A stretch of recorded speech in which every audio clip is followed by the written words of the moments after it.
রিভার্টাল দিলে 20 মিনিট সময় লাগবে মাননীয় স্পিকার। আমি ওনার বক্তব্যে রিভার্টাল দিচ্ছি। উনি বলেছেন যে আমি কোট করছি, উনি বলেছেন ৭২-এর সংবিধানের কিছু কিছু বিষয়কে ওনারা সম্মান দিয়েছেন। তার মানে কিছু কিছু বিষয়কে ওনারা সম্মান দেয় নাই। তার মানে এই অভ্যুত্থানের পরে এই সংবিধানের কিছু অংশ ওনারা মেনেছেন, কিছু অংশ ওনারা মানেন নাই। ওনারা কেবল ওই অংশটাই মেনেছেন যে অংশটা ওনাদের পক্ষে গিয়েছে, যে অংশটা ওনাদের বিপক্ষে গিয়েছে এই অংশটা ওনারা মানেন নাই। মাননীয় স্পিকার, এই ধরনের প্রকৃতি সম্পন্ন যারা আছে বাংলাদেশের পার্লামেন্ট যারা দেখছেন তারা সিদ্ধান্ত নেবেন। যারা কখনো কখনো কনফর্মিস্ট, যারা কখনো কখনো রিফর্মিস্ট, তারা মূলত হচ্ছে অপরচুনিস্ট। এখন আমি সংবিধানের কিছু কিছু ধারা মানব, কিছু কিছু ধারা মানব না। আমি কখনো কখনো সাংবিধানিক, কখনো কখনো আমি অসাংবিধানিক। মাননীয় স্পিকার, যখন ডক্ট্রিন অফ নেসেসিটির প্রশ্ন আসে, মাননীয় স্পিকার, এই এক্সিস্টিং সংবিধান অনুযায়ী যখন 7A এবং 7B বলবৎ থাকে, সেই জায়গা থেকে আইনজ্ঞরা, মাননীয় স্বরাষ্ট্রমন্ত্রী উনি থাকলে ভালো হতো।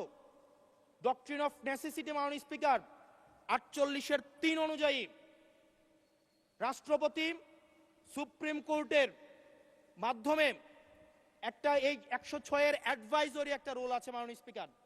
এই অ্যাডভাইজরি রুলের মাধ্যমে সংবিধানের ফান্ডামেন্টাল কোনো বিষয় কম্প্রোমাইজ করা যায় না।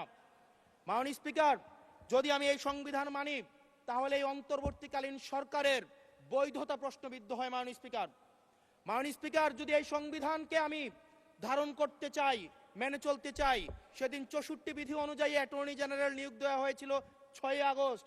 মাননীয় স্পিকার, এই সংসদে প্রশ্ন রাখতে চাই, তৎকালীন বর্তমান রাষ্ট্রপতি চুপ্পু, তখন বলা হয়েছে অ্যাটর্নি জেনারেল নিয়োগ দেওয়ার ক্ষেত্রে প্রধানমন্ত্রীর সাথে আলোচনা করতে হবে। সেদিন কোন প্রধানমন্ত্রীর সাথে আলোচনা করা হয়েছিল সেটা আমাদেরকে অ্যাটর্নি জেনারেল জানাবেন। আমাদেরকে অ্যাটর্নি জেনারেল জানাবেন যেই হিয়ারিংটা হয়েছিল এই হিয়ারিংয়ে উনি উপস্থিত ছিলেন কিনা।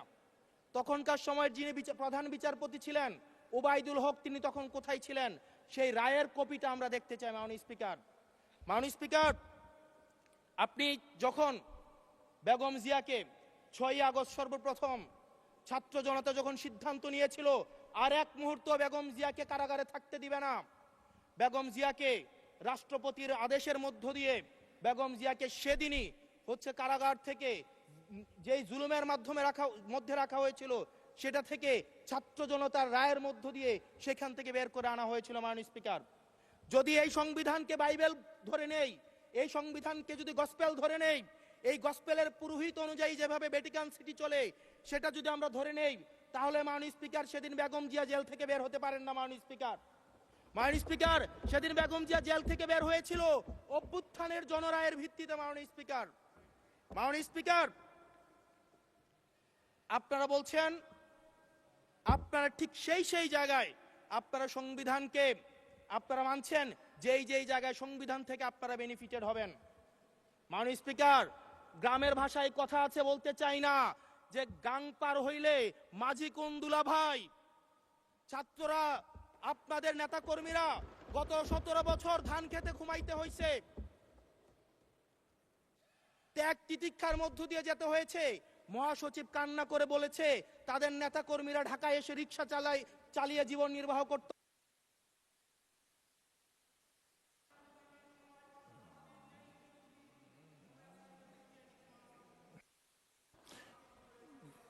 এক মিনিট বলেন।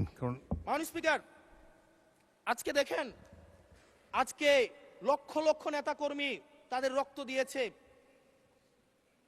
ফ্যাসিবাদ বিরোধী প্রত্যেকটি রাজনৈতিক দল, কোন রাজনৈতিক দলকে বিশেষভাবে আমি আলাদা করতে চাই না, ফ্যাসিবাদ বিরোধী প্রত্যেকটি রাজনৈতিক দলের রক্ত, শ্রম, ঘামের মধ্য দিয়ে এই হাসিনার পতন হয়েছে। এই হাসিনার পতনের পরে যখন জনরায়, মাননীয় স্পিকার, যখন জনরায় কখনো কেতাবের কাছে মাথা নত করে না। এটা ভ্যাটিকান সিটি নয় যে গসপেল অনুযায়ী হচ্ছে দেশ পরিচালিত হবে।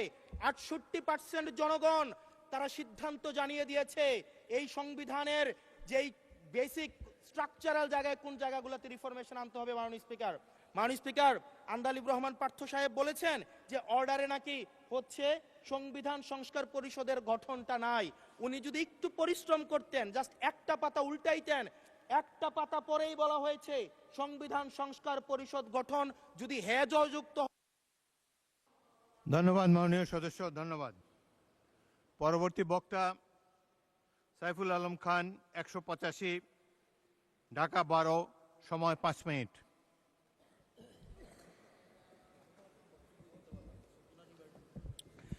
মাননীয় স্পিকার, আপনাকে অনেক অনেক ধন্যবাদ আমাকে সুযোগ দেওয়ার জন্য। আমি শ্রদ্ধাভরে স্মরণ করছি জুলাইয়ের সকল শহীদদের কথা। আলাদাভাবে কেউ নাম উল্লেখ করতে চাই না। আমরা আমাদের দলের পক্ষ থেকে শুরু থেকেই বলেছি কথা, জুলাই আন্দোলন কোনো দলের নয় এবং জুলাইকে কোনো দলের কৃতিত্ব আমরা বলতে চাই না। তাই আজকে আবু সাইদ থেকে মুগ্ধ পর্যন্ত এবং ফয়সল, শান্ত, আমাদের সিদ্ধিরগঞ্জের যে ছোট বাচ্চার মা, শাহিনবাগের সেই সুমন, কেউরই কথা আমরা আলাদাভাবে দলীয় ভিত্তিতে বলতে চাই না। এই জুলাই সনদের সবচেয়ে বড়, জুলাই আন্দোলনের সবচেয়ে বড় আকাঙ্ক্ষা ছিল একটি ন্যায় ও ইনসাফ ভিত্তিতে বাংলাদেশ গড়া। মাননীয় স্পিকার, আজকে জুলাই সনদ নিয়ে পক্ষে বিপক্ষে তর্ক সৃষ্টি করার জন্য আমরা এখানে আসি নাই, বরঞ্চ জুলাই সনদের ভিত্তিতে আমরা একটি নতুন বাংলাদেশ করতে চাই। কাজে আজকে আমরা মনে করি যে আলাদাভাবে কাউকে অ্যাবিউজ করার দরকার নাই। তবে একটি কথা না বললেই নয়। আমাদের মাননীয় সংসদ সদস্য আন্দালিব রহমান পার্থ, তিনি এখানে নাই, তিনি জামাতের নাম ধরে অ্যাবিউজ করেছেন। আমি মনে করি এটা ঠিক করেননি। এটা সংসদের কার্যবিবরণী থেকে এটা বাদ দেওয়া হোক, মাননীয় স্পিকার, স্পন্স করা হোক। আমি যেটা বলতে চাই যে ইতিহাসে এই প্রথম যে বাংলাদেশের সব কয়টা রাজনৈতিক দল একত্রিত হয়ে সংবিধান সংস্কারের পক্ষে একমত হয়েছেন এবং আমরা দেখতে পাই যে গণভোটে প্রায় 70% লোক এই সংস্কারের পক্ষে মত দিয়েছেন। মাননীয় স্পিকার, আজকের এই গণভোটটা আজকে নতুন নয়। জিয়াউর রহমানের সময়ও একটা গণভোট অনুষ্ঠিত হয়েছিল, সেদিকে আমি যাচ্ছি না। কাজে আজকে জন আকাঙ্ক্ষার সবচেয়ে বড় ক্লিয়ার মেসেজ হলো যে আজকে আমরা নতুন একটি সংবিধান, নতুন একটি বাংলাদেশ আমরা করতে চাই। মাননীয় স্পিকার, আমি আশা করি যে আমাদের এই যে 13তম জাতীয় সংসদ, এই জাতীয় সংসদ এদেশের মানুষের আশা আকাঙ্ক্ষাকে অবশ্যই বাস্তবে রূপ দিবেন। আন্দালিব রহমান পার্থ, মাননীয় সংসদ সদস্য, তিনি বলেছেন আমরা কেন বিপ্লবী সরকার গঠন করলাম না। বিপ্লবী সরকার সম্পর্কে আমাদের ছাত্রদের বক্তব্য আছে, হাসানাত হয়তো সময় থাকতে বলতে পারতো। এবং আমার কাছে মনে হয় জাস্ট আমি স্মরণ করে দিতে চাই যে ক্যান্টনমেন্টের ওই আলোচনায় আমরাই, মাননীয় স্পিকার, সবচেয়ে শেষে গিয়েছিলাম যখন সব কথা শেষ হয়ে গিয়েছিল। মাননীয় স্পিকার, আমাদের মাননীয় আমির সেই দিন রাষ্ট্রপতি ভবনে, বঙ্গভবনে তিনি বেগম জিয়ার মুক্তির ব্যাপারে তাৎক্ষণিক সিদ্ধান্ত দেওয়ার জন্য চাপ দিয়েছিলেন, সে কথা ইতিহাসে লেখা আছে। কাজে আজকে আমাদের যেসব বিষয়গুলো গুরুত্বপূর্ণ, সেই বিষয়টা হলো যে প্রধানমন্ত্রী যেন একছত্র আর নতুন হাসিনা হয়ে যেতে না পারে। এই জন্য প্রধানমন্ত্রীর এবং রাষ্ট্রপতির আপনার এই ভারসাম্য থাকতে হবে ক্ষমতার মধ্যে। কেয়ারটেকার সরকার নিজের ইচ্ছা মতন করলে চলবে না, তারও একটা বিধি ব্যবস্থা থাকতে হবে। আজকে আমরা মনে করি যে নির্বাচন কমিশন যেভাবে একের পর এক আজকে প্রশ্নবোধক নির্বাচন করেছেন, সেই বিষয়টা যদি আমরা বন্ধ করতে চাই, সেখানেও বিধি ব্যবস্থার পরিবর্তন আনতে হবে। দুর্নীতি কমিশন গঠনের ব্যাপারে বিধি ব্যবস্থার পরিবর্তন করতে হবে। বিচার বিভাগের স্বাধীনতা নিশ্চিত করতে হবে। বিচার বিভাগ যেন আর ওই আপনার দলকানা লোকের দ্বারা গঠিত না হয়। কাজে আমি মনে করি যে এখানে আজকে বিতর্ক। ধন্যবাদ মাননীয় সদস্য। ওকে, 1 মিনিট বলেন, 1 মিনিটে শেষ করেন। জি জি, অবশ্যই করব। যে আমি বলছিলাম যে আমি অনেক কথাই বলা যায়, কোনো কথাই বলতে চাই না। আসলে আমরা কিন্তু ভুলে যাই নাই যে আমরা আজকে যারা ট্রেজারি বেঞ্চ আছেন তাদের সাথেই আমরা রাজপথে লড়াই করেছিলাম। এই ইতিহাসটা ছোট নয়। সরকার গঠন করতে তাদের আমরা সমর্থন দিয়েছিলাম নিঃস্বার্থভাবে, সেই ইতিহাসটা ভুল নয়। রাস্তায় বেগম জিয়ার সাথে আমি নিজে হেঁটেছি মাননীয় স্পিকার, সে কথা আজকে ভুলে যায় নাই। কাজেই জনগণের যে লেখা, দেওয়ালের যে লেখা, এই আন্দোলনের যে আশা আকাঙ্ক্ষা, সেটা পূরণ করার আসলে তর্কের বিষয় নয়। অনেক দিন আগে ছাত্র জীবনে বরিশালে গিয়েছিলাম মাননীয় স্পিকার, সেখানে দেখলাম একজন আপনার তার্কিক, তিনি ডিবেটে জয়লাভ করলেন। সবাই আমাকে ধরলো যে ওনাকে।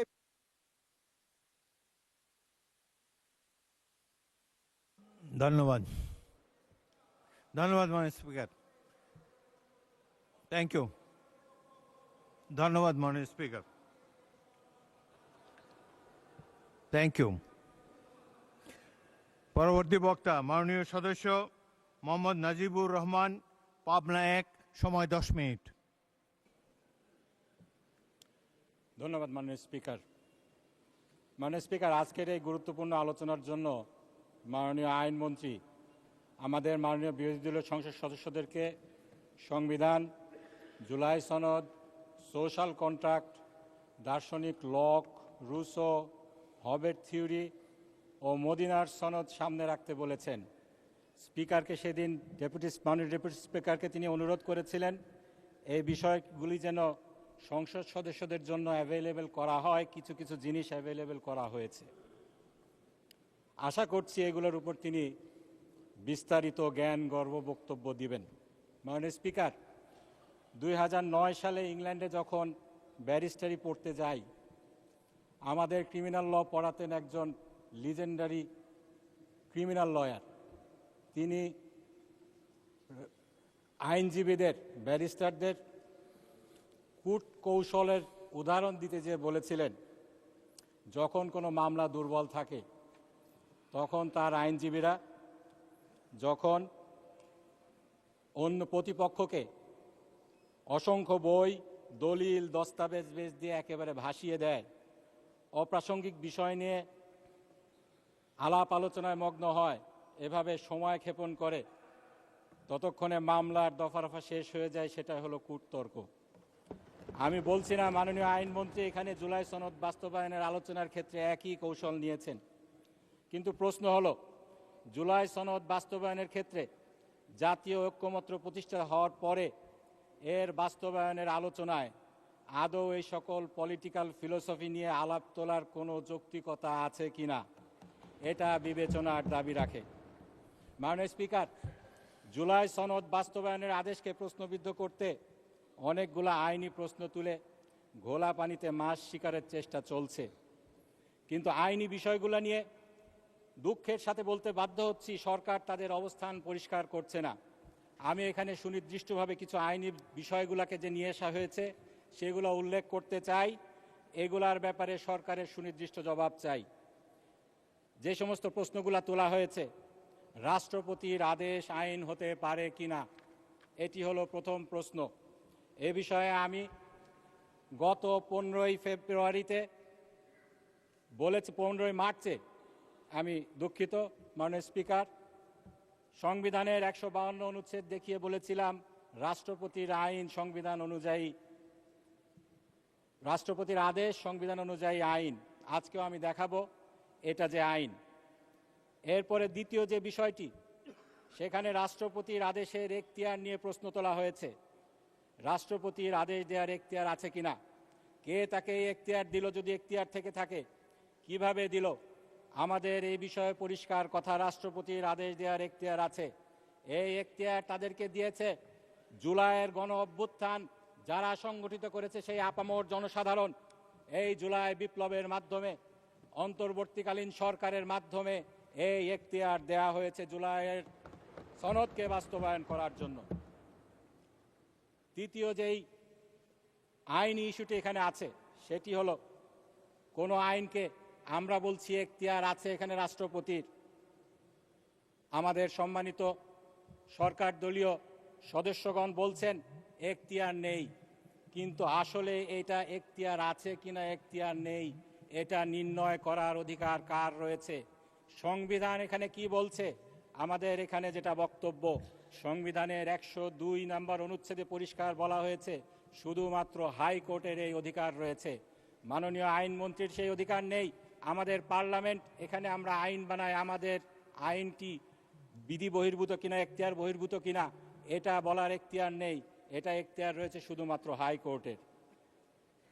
চতুর্থ যে বিষয়টি আইনি প্রশ্ন, সেটা হলো জুলাই বিপ্লবের মাধ্যমে জনগণের কনস্টিটিউয়েন্ট পাওয়ার, যেই পাওয়ারের আলোকে রাষ্ট্রপতিকে আদেশ দেওয়ার ক্ষমতা দেয়া হয়, 13তম সংশোধনীর মামলায় যে কনস্টিটিউয়েন্ট পাওয়ার জনগণের সাংবিধানিক অধিকারের বিষয়ে নিশ্চিত করা হয়েছে, সেই সাংবিধানিক অধিকারটি জুলাই বিপ্লবের মাধ্যমে ট্রিগার্ড হয়েছিল কিনা, এখানে আমাদের বক্তব্য সেটা হলো সরকারকে আজকে পরিষ্কার করতে হবে জুলাইকে তারা বিপ্লব হিসাবে স্বীকার করেন কিনা। জুলাই যদি বিপ্লব হয়, যেভাবে 13তম সংশোধনীতে কেয়ারটেকার গভর্নমেন্টের আন্দোলনের সময় জনগণের অভিপ্রায়কে কনস্টিটিউয়েন্ট পাওয়ার ট্রিগার করেছিল বলে আদালত রায় দিয়েছে, একইভাবে জুলাইয়ের বিপ্লবের মাধ্যমে জনগণের কনস্টিটিউয়েন্ট পাওয়ার ট্রিগার হয়েছিল বলেও মেনে নিতে হবে। পঞ্চম যেই আইনি প্রশ্নটি রয়েছে, মাননীয় স্পিকার, জুলাইয়ের সনদ বাস্তবায়নের জন্য সংবিধান সংশোধন প্রয়োজন নাকি সংস্কার প্রয়োজন? এক্ষেত্রে আমাদের বক্তব্য হলো বাংলাদেশে বিদ্যমান সাংবিধানিক যে আইন রয়েছে, যেই ডক্ট্রিন অফ বেসিক ফিচার, যেটা 8ম সংশোধনীর মামলায় আমাদের দেশে ইন্ট্রোডিউস করা হয়েছিল এবং 5ম সংশোধনীর মামলায় যেটা আরও বেশি স্ট্যাবলিশড হয়েছে, সেটার আলোকে যে ধরনের সংস্কার আমরা চাচ্ছি জুলাইয়ের সনদের মাধ্যমে, সেই সংস্কার সংবিধান সংশোধনের মাধ্যমে সম্ভব নয়, এজন্য প্রয়োজন সংবিধান সংস্কার। মাননীয় স্পিকার, প্রথম যে বিষয়টি আমি বলেছি উত্তর দেয়া প্রয়োজন, সেটি হলো রাষ্ট্রপতির আদেশ আইন কিনা। মাননীয় স্পিকারের মধ্যে 7 মিনিট চলে গেছে। মাননীয় স্পিকার, একটা ঘড়ি আছে, মাননীয় সদস্য ঘড়ি দেখে বক্তব্য দেন। সেটাই দেখছি। 10 মিনিট, 3 মিনিট আছে আপনার। 3.5 মিনিট। মাননীয় স্পিকার, যেটা আমি বলতে চাই, 152 অনুচ্ছেদে বলা হয়েছে আদেশ অবশ্যই আইন। এক্ষেত্রে সরকারের পক্ষ থেকে 3টি অবস্থান আমরা লক্ষ্য করছি। আইনমন্ত্রী 29শে মার্চ তিনি তার একটি সাক্ষাৎকারে একটি জাতীয় দৈনিকে বলেছেন, এই আদেশটি অবিকল আইনের মতো মনে হলেও কোনোটাই সাংবিধানিকভাবে বৈধ আইন নয়। যদি উনি মনে করছেন এটা আইন কিন্তু বৈধ আইন নয়, মাননীয় অ্যাটর্নি জেনারেল, তিনি তখন অ্যাটর্নি জেনারেল হননি, 18 মার্চ একটি জাতীয় দৈনিকে তিনি কলাম লিখে বলেছেন, আদেশ যে আইনের অন্তর্ভুক্ত সে কথা অস্বীকার করার কোনো উপায় নেই। মাননীয় স্বরাষ্ট্রমন্ত্রী 15 মার্চ এই সংসদে দাঁড়িয়ে বলেছেন, এটি না অধ্যাদেশ না আইন, মাঝামাঝি একটি জিনিস। এ বিষয়ে আমি সংক্ষেপে যেটা বলতে চাই, এই আইনের বৈধতা নিয়ে একটি মামলা হয়েছে হাইকোর্টে, সেই মামলায় রুল জারি হয়েছে। একটি মামলায় যখন রুল জারি হয়, কোর্ট তখন প্রকারান্তরে ডিক্লেয়ার করেন প্রিমা ফেসি এটা প্রুভড হয়েছে এটি ল। কারণ যদি ল না হতো তাহলে এটা চ্যালেঞ্জ করে রিট করার কোনো সুযোগ নেই। কোর্ট যখন এটাকে ল বলে স্বীকার করে নিয়েছেন, আমাদের সংসদ, আমাদের আইনমন্ত্রী, আমাদের কারো পক্ষে কি সেটাকে আইন হিসাবে অস্বীকার করার কোনো সুযোগ আছে কিনা? এখানে রুল জারি হয়েছে, স্টে হয়নি। যদি স্টে না হয়, সংবিধানের যে বাইবেল মনে করা হয় সেই মাহমুদুল ইসলামের বই কনস্টিটিউশনাল ল অফ বাংলাদেশ, এখানে পরিষ্কার বলা হয়েছে যদি কোথাও রুল জারি করা হয় কিন্তু স্টে না করা হয়, এটাকে স্টিল কনসিডার করা হবে ইন্ট্রাভাইরাস, নট আলট্রাভাইরাস। আলট্রাভাইরাস হলো আইন বহির্ভূত আর ইন্ট্রাভাইরাস হলো আইন সম্মত। সুতরাং এটা মানতে আমরা সবাই বাধ্য। এই আদেশের 10ম অনুচ্ছেদ এবং 12 অনুচ্ছেদকে লঙ্ঘন করে সরকার এবং রাষ্ট্রপতি এই আইনের ব্যত্যয় ঘটিয়েছেন, আইনের শাসনের এখানে ব্যত্যয় ঘটেছে। এখানে দ্বিতীয় যে বিষয়টি রয়েছে, রাষ্ট্রপতির আদেশ দেওয়ার এখতিয়ার আছে কিনা, কে তাকে এখতিয়ার দিল, কিভাবে দিল? এক্ষেত্রে এই সংসদে বলা হয়েছে জনগণের আবেগ দিয়ে রাষ্ট্র চলে না, রাষ্ট্র চলে সংবিধান দিয়ে। মাননীয় স্পিকার, আপনার মাধ্যমে আমি বলতে চাই, সংবিধান অনুযায়ী জনগণের আবেগ হলো সংবিধানের বাবা। এটা আমার কথা না। সংবিধানের 7ম অনুচ্ছেদে বলা হয়েছে জনগণের পরম অভিপ্রায় রূপে এই সংবিধানই দেশের সর্বোচ্চ আইন, প্রজাতন্ত্রের সর্বোচ্চ আইন। এ নিয়ে যে মামলাটি হয়েছে 13তম সংশোধনীর মামলা, আমার হাতে সময় আছে 30 সেকেন্ড, খুব বেশি বলতে পারবো না। সেখানে তৎকালীন অ্যাটর্নি জেনারেল, আজকের আইনমন্ত্রী বলেছিলেন জনগণের সাংবিধানিক ক্ষমতা কখনো পরিত্যক্ত হয় না, আর এর অবস্থান সংবিধানের উপরে। সেই মামলায় কোর্ট রায় দিয়েছিল এই যে সংবিধানের উপরে জনগণের সাংবিধানিক ক্ষমতা আছে, এটাকে কোর্টেও চ্যালেঞ্জ করা যাবে না, এটা বিয়ন্ড চ্যালেঞ্জ। এটা নিয়ে মাননীয় স্পিকার আমাকে আর 1 মিনিট যদি বাড়িয়ে দেন, আমি একটি পয়েন্ট বলেই শেষ করবো। আরো অনেক পয়েন্ট, আইনি পয়েন্ট ছিল কিন্তু বলতে পারছি না। 1 মিনিট বাড়িয়ে দেন। মাননীয় স্পিকার, এটা 2 ঘন্টার মাননীয় সদস্য অভ্যাস খারাপ হয়ে গেছে। 40 বছর ধরে মাননীয় স্পিকার বলে আসছি, সেই জন্য মাননীয় সদস্য 2 ঘন্টার আলোচনা, অলরেডি 45 মিনিট আপনারা বলেছেন। ট্রেজারি বেঞ্চের বক্তা রয়েছে, আবার মাননীয় বিরোধী দলের নেতা আবার বলবেন, আপনাদেরও 3 জন বক্তা এখনো বাকি আছে। সুতরাং আচ্ছা ঠিক আছে, 1 মিনিট আপনি বলেন। মাননীয় স্পিকার, ধন্যবাদ আপনাকে। এই অন্তর্বর্তীকালীন সরকারের বিষয়টি নিয়ে একটি মামলা হয়েছিল, মহসিন রশিদ ভার্সেস বাংলাদেশ। সেখানে কোর্ট ক্যাটাগরিক্যালি বলেছিল this government is backed by instrument as well as backed by the will of the people. সুতরাং এখানে জনগণের রায় ছিল, জনগণের যেই ম্যান্ডেট তারা দিয়েছিল, সেদিন 3টা ম্যান্ডেট দিয়েছিল, সংস্কার, বিচার এবং নির্বাচন। সেই সংস্কারের যে ম্যান্ডেট জনগণ দিয়েছিল তার আলোকেই অন্তর্বর্তীকালীন সরকার প্রেসিডেন্টের মাধ্যমে এই আদেশটি জারি করিয়েছে। সুতরাং এটার এখতিয়ার নিয়ে প্রশ্ন তোলার কোনো অধিকার কারণেই। কেউ যদি এটা বিচার করতে পারেন, সেটা হলো বাংলাদেশের হাইকোর্ট। সেই হাইকোর্টে যতক্ষণ পর্যন্ত না এর ব্যাপারে রায় আসছে, আমাদেরকে সকলকে এই আইনটি মানতে হবে। আরও অনেক কথা ছিল, বলতে পারলাম না। আপনাকে ধন্যবাদ জানিয়ে আমার বক্তব্য এখানেই শেষ করছি। ধন্যবাদ মাননীয় স্পিকার এবং সংসদকে। ধন্যবাদ মাননীয় সদস্য। পরবর্তী বক্তা রফিকুল ইসলাম খান, সিরাজগঞ্জ 4, সময় 5 মিনিট। ঘড়ির দিকে তাকিয়ে বক্তব্য রাখবেন।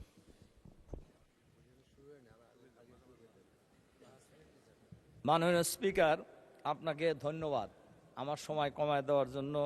দুঃখিত।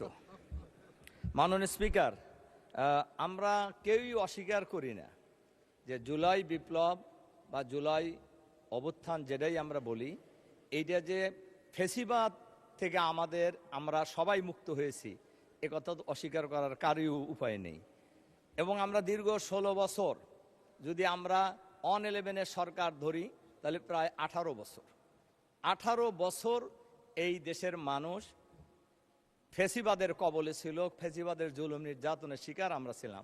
আমাদের মাননীয় প্রধানমন্ত্রী, আজকে যিনি সংসদ নেতা, তিনিও সেই 11 সরকারের জুলুম নির্যাতনের শিকার হয়েছিলেন। দীর্ঘ সংগ্রামের পর যখন ফেসিবাদী সরকারের প্রধানমন্ত্রী পলায়ন করে চলে গেলেন বাংলাদেশ থেকে, তখন একটি সাংবিধানিক সংকট দেশে তৈরি হয়েছিল। অন্তর্বর্তীকালীন সরকারের কথা সংবিধানে নাই, তাহলে সরকার গঠিত হলো কিভাবে? খুবই পরিষ্কার, জনগণের অভিপ্রায়ের ভিত্তিতেই এই আকাঙ্ক্ষার ভিত্তিতেই এই অন্তর্বর্তীকালীন সরকার গঠিত হয়েছিল। তাহলে বোঝা যায় সব জিনিস সব সময় সংবিধান ছাড়াও চলেছে। আজকে যে গণভোটের ব্যাপারে প্রশ্ন তোলা হয়েছে, ৭৭ সালে গণভোট হয়েছে, এরশাদের সময়ও হয়েছে, ৯১ সালেও গণভোট হয়েছে, এবং এই কোনো গণভোটের কথাই সংবিধানে ছিল না, কিন্তু গণভোট হয়েছে এবং সেই গণভোট অনুযায়ী কিন্তু আমরা দেখেছি কার্যকরও হয়েছে। কাজে এবারও প্রায় ৭০% মানুষ এই জুলাই বিপ্লবের পক্ষে, সংস্কারের পক্ষে তাদের রায় দিয়েছে। আমাদের মাননীয় সরকারি দলের একজন সদস্য বলেছেন যে ৫১% পরিবর্তনের পক্ষে, সংশোধনের পক্ষে মত দিয়েছে। ৫১% শক্তিশালী না ৭০% শক্তিশালী? এটা তো খুব পরিষ্কার, এটা সবাই বুঝবে যে ৭০% অনেক শক্তিশালী। সম্মানিত মাননীয় স্পিকার, আমাদের একজন সরকার দলীয় সদস্য বলছেন আমরা ভারতের সাথে রাইতে মিটিং করি। বাংলাদেশের জনগণ জানে কে কোন দল কারা ভারতের সাথে মিটিং করে, কাদের সাথে আত্মীয়তা ভারতের কাদের আত্মীয় স্বজন এখন পলায়ন করে ভারতে আছে, এবং আগে কারা যায় ভারতে ছিলেন, এসবই বাংলাদেশের মানুষ জানে। কাজী এইগুলি বলে আজকে সংবিধান সংস্কারের যে অভিপ্রায় বাংলাদেশের মানুষের রায়, এই রায় থেকে বিরত থাকা আমি সমীচীন বলে মনে করি না। আমরা আজকে যারা এখানে আজকে সরকারি দল এবং বিরোধী দলে ছিলাম, আমরা কিন্তু সবাই এই ফেসিবাদের জুলুম নির্যাতনের শিকার। আজকে সংস্কারের মধ্যে যে কথা বলা হয়েছে, সুপ্রিম কোর্টকে আলাদা সচিবালয়ের মধ্যে, বিচার ব্যবস্থাকে আলাদা সচিবালয়ের মধ্যে নিয়ে যাওয়া। দেখেন আজকে প্রধান বিচারপতি একজন দলীয় লোক ছিলেন খায়রুল হক। কেয়ারটেকার সরকারকে লণ্ডভণ্ড করে দেওয়ার কারণেই এই ফেসিবাদী সরকার দীর্ঘায়িত হয়েছে। কাজেই আমরা চাই, সবাই মিলেই চাওয়া উচিত, আমাদের সবার অভিপ্রায় আমাদের এই বাংলাদেশ ভালো চলুক, আমরা সবাই মিলেই এই বাংলাদেশকে আগামী দিনে গড়ে তুলব। কাজেই দেশের প্রয়োজনে, সংবিধান তো কোনো কোরআনের বাণী নয়, কোনো ওহী নয়, জনগণের জন্য সংবিধান, সংবিধানের জন্য জনগণ নয়। কাজেই জনগণের প্রয়োজনে সংবিধান সংস্কার করা কোনোই অসুবিধা থাকার কথা নয়। এজন্য আমি আপনাদের কাছে বিনয়ের সাথে এই অনুরোধ রাখতে চাই, আমরা যারা দেখেন সংবিধানের কথা, আমার খালি বারবার চোখ যেতেছে হলো সময়ের দিকে, ঘড়ির দিকে। আসলে সংবিধানের কথা আমরা বলছি, আমাদের একজন সদস্য বলেছেনও, আমার এখনো স্পষ্ট মনে আছে সংবিধানের কথা বলে আমাদের উপর, বিরোধী দলের উপর যে জুলুম নির্যাতন চালানো হয়েছে, দেশনেত্রী বেগম খালেদা জিয়া বলেছিলেন আমরা যদি আবার সুযোগ পাই এই সংবিধানকে ছুঁড়ে ফেলে দেব। উনি তো বলছিলেন, তাহলে কি ওনার কথা কি একেবারেই অমূলক ছিল? শুধু তাই নয়, আমরা সব সময় লক্ষ্য করেছি সরকারে যারাই থাকে তারা সব কিছুকে দলীয়করণ করার চেষ্টা করেন। আমরা আশা করব এখন যারা সরকারে আছেন তারা দলীয়করণ করবেন না। যদি নাই করেন তাহলে আপনাদের সংস্কারের ভয় কেন? সংস্কার করতে আপনাদের অসুবিধা কি? আমরা সবাই মিলে, যেটা প্রয়োজন সবাই মিলে আমরা সংস্কার করে আমরা এই দেশটাকে একটা সুস্থ রাজনীতির দিকে নিয়ে যেতে চাই, যাতে করে আর কোনো ফেসিবাদের জন্ম বাংলাদেশে না হয়, আর ফেসিবাদী কোনো সরকার যেন বাংলাদেশে প্রতিষ্ঠিত হওয়ার সুযোগ না পায়। এই পরিবেশটাই তো আমরা সবাই চাচ্ছি। আমার ধারণা আমরাও চাচ্ছি, সরকারি দলও চাচ্ছে। যে ধন্যবাদ মাননীয় সদস্য, ধন্যবাদ। পরবর্তী বক্তা নুরুল ইসলাম, জনাব নুরুল ইসলাম, মাননীয় সদস্য, চাঁপাইগঞ্জ ৩। আপনার সময় 5 মিনিট। মাননীয় স্পিকার, আপনাকে ধন্যবাদ। 5ই আগস্টের গণঅভ্যুত্থানের মাধ্যমে আমরা একটি নতুন বাংলাদেশ পেয়েছি। সেই বাংলাদেশের জাতীয় সংসদে আজকে আপনি মাননীয় স্পিকার হিসাবে দায়িত্ব পালন করছেন, আমরা মাননীয় সংসদ সদস্য হিসাবে এখানে সবাই দায়িত্ব পালন করছেন। ফ্যাসিবাদী সরকারের আমলে যেভাবে সংবিধানকে উপজীব্য বানিয়ে আমাদের উপরে নিপীড়নের স্টিম রোলার চালানো হয়েছে, আমরা আবারও সংবিধানকে ঠিক সেইভাবে আমাদের জনগণের সামনে নিয়ে এসে আবারও আমরা নতুন কোনো পদধ্বনি শুনতে পাচ্ছি কি না, আজকে আমাদের তা সামনে আনতে হবে। আমাদের সাবেক প্রধানমন্ত্রী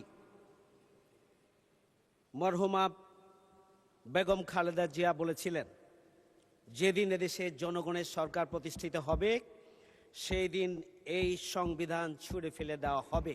তাহলে আজকে কেন আমরা একই সংবিধানের প্রতি সেই ভালোবাসা আমরা দেখাচ্ছি, বুকে টেনে নিচ্ছি কেন?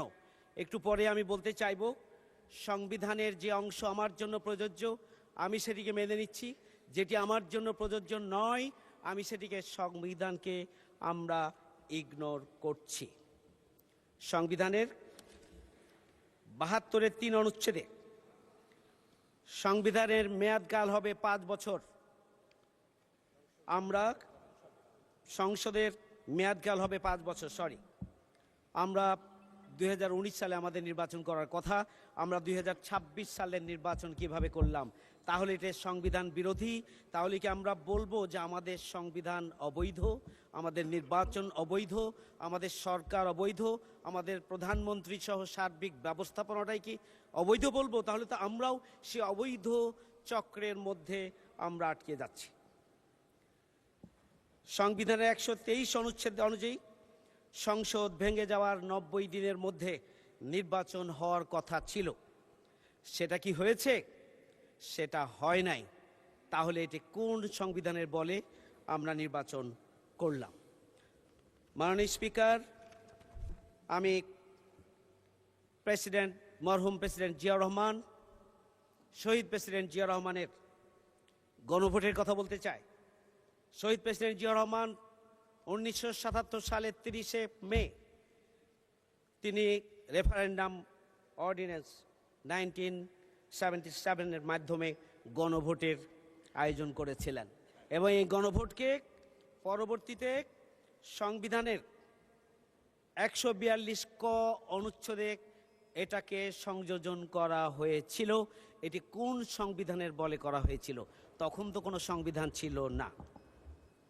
মাননীয় স্পিকার, আমাদের মাননীয় প্রধানমন্ত্রী এখানে আছেন।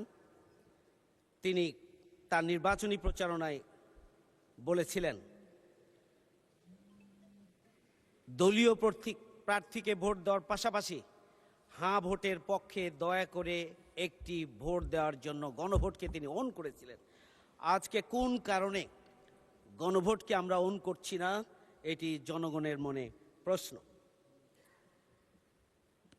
যে সংবিধানকে তারা আমাদের উপরে ছড়ি হিসেবে কাজে লাগিয়ে আমাদের উপরে নির্যাতনের স্টিম রোলার চালিয়েছিলেন, আজকে সেই সংবিধান নিয়ে আমাদের এই যে মাতামাতি, আমরা জুলাই গণঅভ্যুত্থানের যে চেতনা, যে স্পিরিট, সেটিকে প্রকৃত অর্থে যদি আমাদের ধারণ করতে হয় তাহলে তো উই ওয়ান্ট জাস্টিসকে ধারণ করতে হবে, তাহলে বৈষম্যহীন বাংলাদেশকে ধারণ করতে হবে, তাহলে প্রেসিডেন্ট এবং প্রধানমন্ত্রীর ক্ষমতার ভারসাম্যকে ধারণ করতে হবে, 2 টার্মের বেশি প্রধানমন্ত্রী থাকবেন এটি ধারণ করতে হবে, 2টি দল, দলীয় দায়িত্ব এবং প্রধানমন্ত্রীর দায়িত্ব এগুলো একজন ব্যক্তির ওপরে থাকবে না, সেটিকে ধারণ করতে হবে। সেই বিষয়গুলোকে ধারণ করে আমরা ফ্যাসিবাদ মুক্ত নতুন বাংলাদেশ যদি প্রতিষ্ঠা করতে চাই তাহলে অবশ্যই জুলাই আদেশ বাস্তবায়নের মাধ্যমে যে গণভোট হয়েছে সেই গণভোটকে আমাদেরকে ওন করতে হবে এবং সেই গণভোটকে কাজে পরিণত করতে হবে, মেনে নিতে হবে, এর কোনো বিকল্প নাই। মাননীয় স্পিকার, আপনাকে ধন্যবাদ। 1 মিনিট সময় কি পাওয়া যাবে? কনক্লুড করেন মাননীয়। মাননীয় স্পিকার, জুলাই সনদ এবং এর বাস্তবায়ন আদেশের মাধ্যমে গণভোটের ব্যাপারে রাজনৈতিক দলগুলো ঐক্যমত ছিলেন। আজকে নির্বাচন হয়ে যাওয়ার পরে আমরা কেন সরকারি দলের মধ্যে এই ঐক্যমতের ভিন্নতা দেখছি? আজকে এটি একটা বড় প্রশ্ন হয়ে দাঁড়িয়েছে। এটি সরাসরি জুলাই বিপ্লবের প্রতি অবজ্ঞা, এটি জুলাই বিপ্লবের শহীদদের প্রতি অবজ্ঞা এবং জনগণের যে আকাঙ্ক্ষা, সে আকাঙ্ক্ষার সাথে পরিপূর্ণরূপে সাংঘর্ষিক বলে আমি মনে করি। গণভোটের রায় আমাদেরকে মেনে নিতে হবে। জনগণের অভিপ্রায়ের পরম অভিব্যক্তি রূপে এই সংবিধান প্রজাতন্ত্রের সর্বোচ্চ আইন। সংবিধানের 7(2) অনুচ্ছেদে পরিষ্কারভাবে বলা হয়েছে, আজকে যে গণভোট অনুষ্ঠিত হয়েছে সেই গণভোটকে মেনে নিয়ে সেই গণভোটের যে সিদ্ধান্ত সেটিকে বাস্তব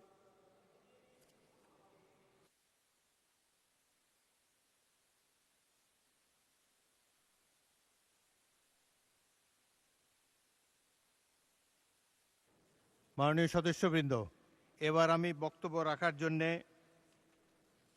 মাননীয় স্বরাষ্ট্রমন্ত্রী সালাউদ্দিন আহমদকে আহ্বান করছি।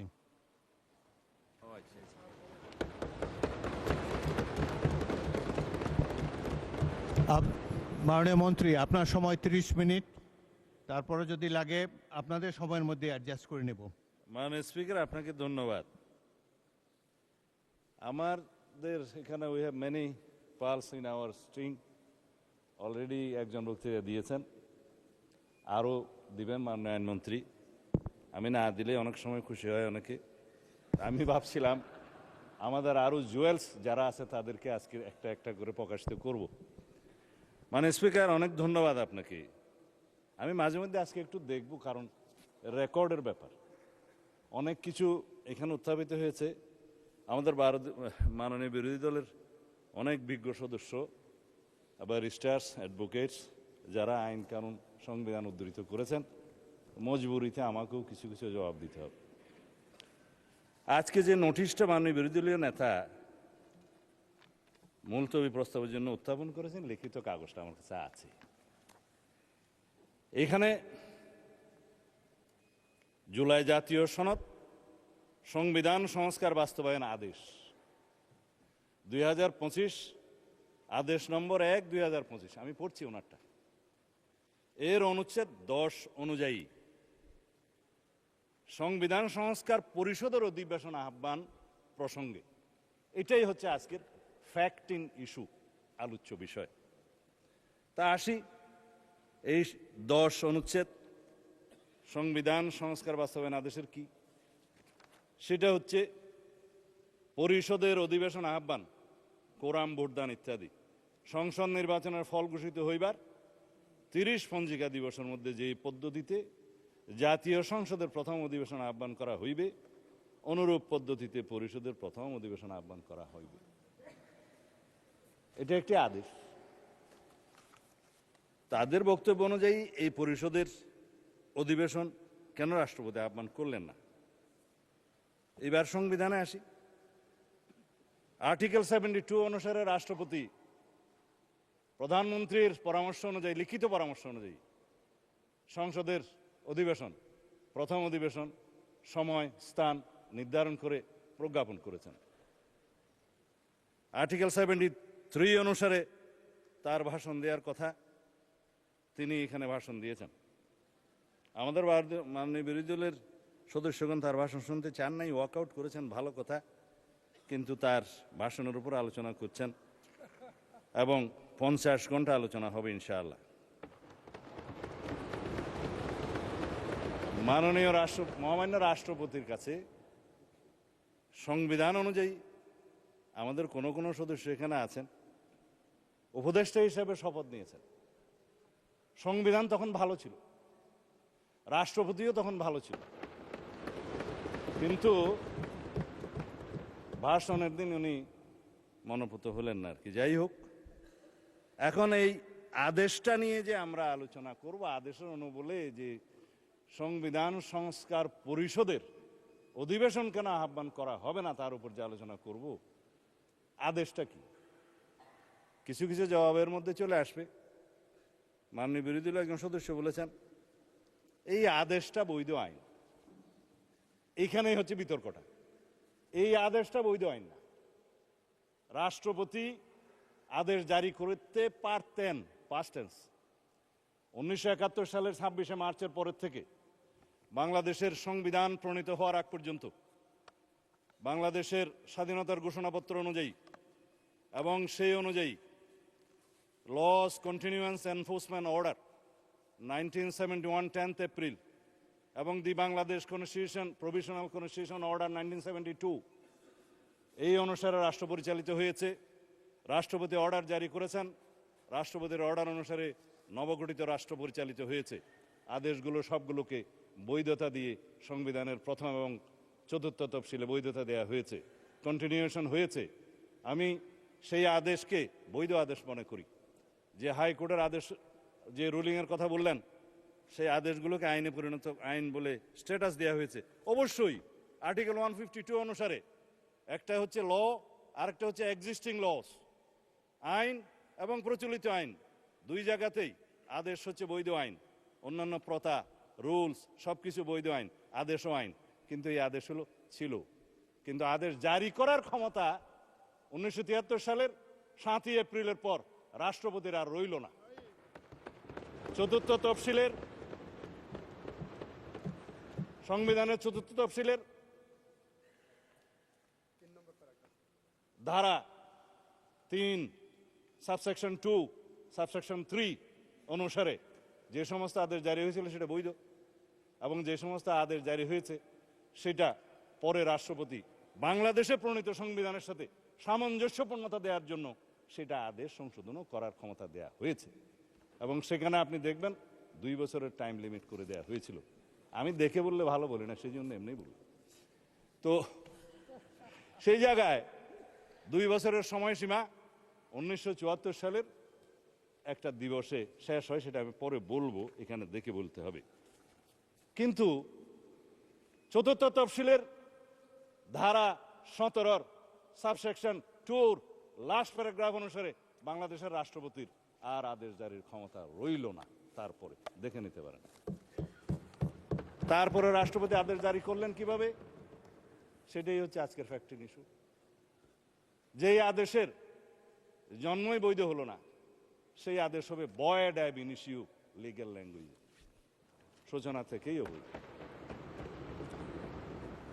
এইবার বক্তৃতায় আসি। মাননীয় স্পিকার, এই আদেশটা রাষ্ট্রপতির অধ্যাদেশ না হওয়ার কারণে 133টি অধ্যাদেশ উপস্থাপন করা হলেও সংসদের প্রথম দিনে এই আদেশটা উপস্থাপন করা হলো না।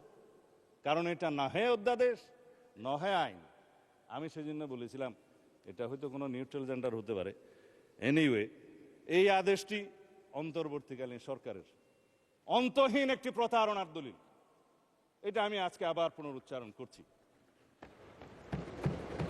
এই আদেশের 10 ধারা অনুযায়ী সংবিধান সংস্কার পরিষদের যে অধিবেশন আহ্বান করার কথা আমাদের মাননীয় বিরোধী দলীয় নেতা উত্থাপন করেছেন, সেইটা ফ্যাক্টিং ইস্যু সম্পর্কে আমি আজকে বলে ফেললাম। এখন রাষ্ট্রপতি যে রাষ্ট্রপতি 72 অনুচ্ছেদ অনুসারে যে সংবিধানের নির্দেশ, মানে বিধান অনুসারে প্রধানমন্ত্রীর লিখিত পরামর্শ অনুযায়ী এই মহান জাতীয় সংসদের অধিবেশন আহ্বান করেছেন, স্থান এবং সময় নির্ধারণ করেছেন, সেটাও বলেছি। কিন্তু সংবিধান সংস্কার পরিষদের কি কোনো অস্তিত্ব এখন আছে? যে রাষ্ট্রপতি কোন বিধান বলে এই অধিবেশন আহ্বান করবেন? এই আদেশ, যে আদেশটা ভয়েড অ্যাব ইনিশিও, সেই অনুবলে কি রাষ্ট্রপতি কোনো ক্ষমতাপ্রাপ্ত হলেন? হ্যাঁ, যদি আমরা এখানে সবাই সম্মত হতাম, সংবিধান সংশোধন হয়ে যেত, সেখানে রাষ্ট্রপতিকে ক্ষমতা দেয়া হতো এবং রাষ্ট্রপতি সেই অনুসারে সংবিধান সংস্কার পরিষদের গঠন করতেন। সংবিধানে আসতো, ফর্ম আসতো 3য় তফসিলে 148-এর বিধান অনুসারে। সেই ফর্ম অনুসারে যিনি শপথ পরিচালনা করতে পারতেন, তিনি তার নির্ধারণ হতো, সেটি স্পিকার হোক, রাষ্ট্রপতি হোক বা প্রধান নির্বাচন কমিশনার হোক। তারপরে সেই প্রশ্ন আসতে পারত। এখন যেই সংবিধানের 4র্থ তফসিলের 3য় দফা সাবসেকশন 2 সাবসেকশন 3 এবং 17 দফার লাস্ট প্যারাগ্রাফ সাবসেকশন 2 আমি উদ্ধৃত করলাম, সেটা দয়া করে সবাই দেখতে পারেন। এখন কথা হলো, মাননীয় স্পিকার, এই আদেশটার অনুবলে আমরা যেটা এখানে দাবি করছি সেটা তো একটা অবৈধ আদেশ, ভয়েড অ্যাব ইনিশিও। কিন্তু আমরা যদি সংবিধান সংশোধন চাই, তাহলে সেই সংবিধান সংশোধন জাতির কাছে আজকে আমি পরিষ্কারভাবে প্রকাশ করতে চাই। একটা বিভ্রান্তি সৃষ্টি করা হচ্ছে সারা জাতির মধ্যে যে বিএনপি সংস্কার চায় না। বিভ্রান্তি সৃষ্টি করা হচ্ছে বিএনপি জুলাই জাতীয় সনদ মানে না। কিন্তু যেটা নিয়ে বিতর্ক হচ্ছে সেটা হচ্ছে জুলাই জাতীয় সনদ উইদিন ব্র্যাকেট সংবিধান সংস্কার বাস্তবায়ন আদেশ, অর্থাৎ জুলাই আদেশ। আমরা তো আছি জুলাই জাতীয় সনদে, যেটা জাতির সামনে সবাই স্বাক্ষর করেছি সেটাই। এবং এই জুলাই জাতীয় সনদের 2025-এর ঐতিহাসিকভাবে যেটা স্বাক্ষরিত হয়েছে, বাংলাদেশের সকল রাজনৈতিক দলের, গণতান্ত্রিক রাজনৈতিক দলের ফেসিবাদী বাদে, যেটা রাজনৈতিক সমঝোতার দলিল হিসাবে স্বাক্ষরিত হয়েছে, এই দলিলের প্রত্যেকটি অক্ষর, শব্দ, বাক্য আমরা ধারণ করি এবং প্রতিপালন করি।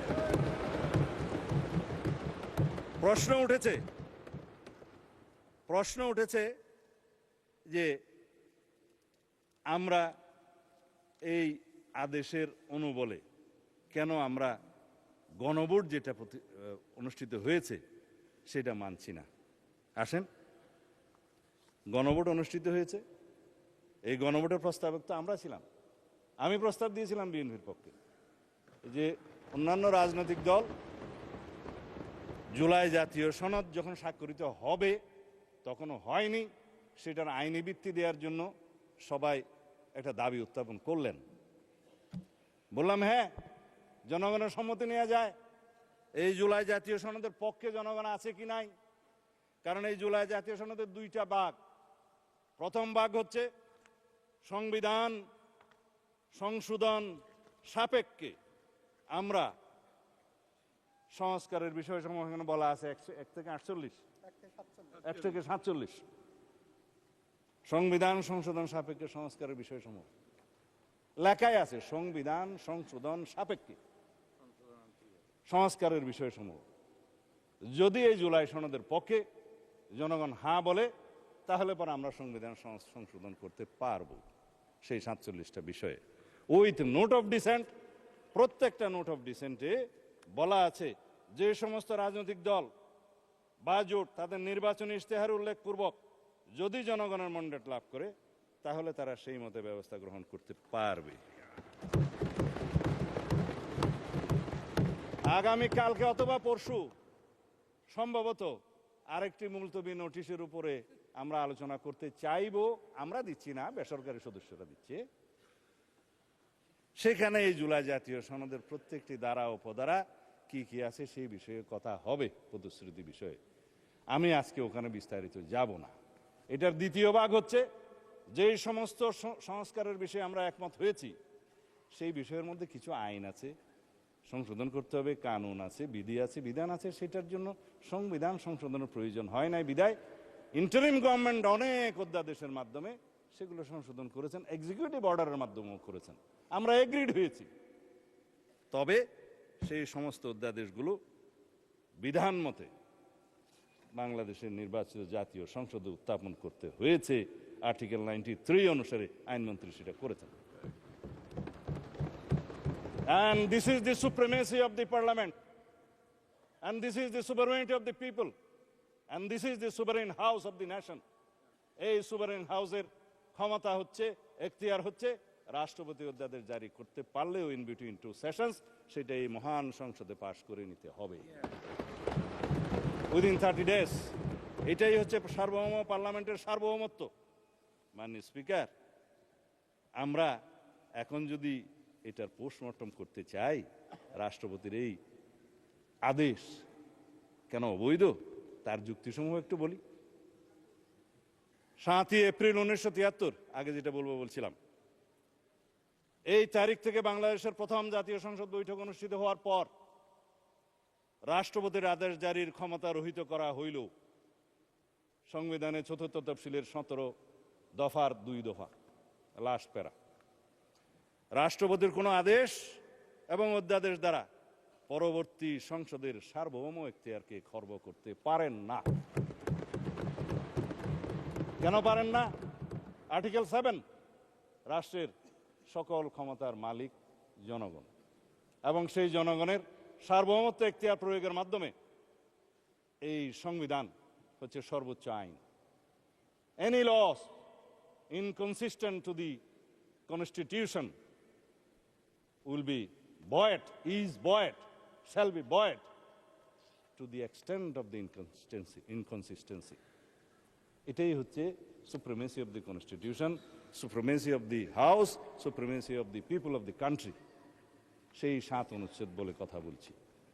এই 7 অনুচ্ছেদে 2টা ধারা যুক্ত করেছিল fascist Hasina, 7A and 7B, যেগুলা আনকনস্টিটিউশনাল ডিক্লেয়ার হয়েছে, নাল অ্যান্ড ভয়েড হয়েছে, হ্যাঁ, আল্টা ভায়ার্স কনস্টিটিউশন ডিক্লেয়ার হয়েছে, বলা হয়েছে নন এস্ট, মানে ইট ওয়াজ নট দেয়ার। ভার্ডিক্ট হাইকোর্টের এখনো পর্যন্ত আপিল হয়নি।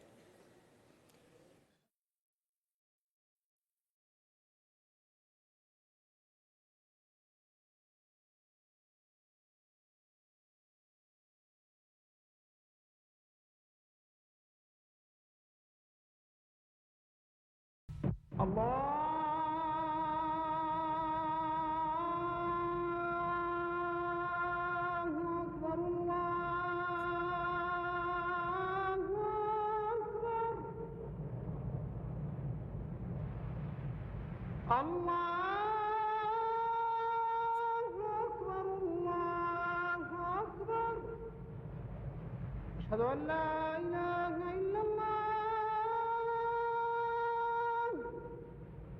أشهد أن لا إله إلا الله أشهد أن محمدا رسول الله أشهد أن محمدا رسول الله حي على الصلاة حي على الصلاة حي على الفلاح حي على الفلاح الله أكبر الله أكبر لا إله إلا الله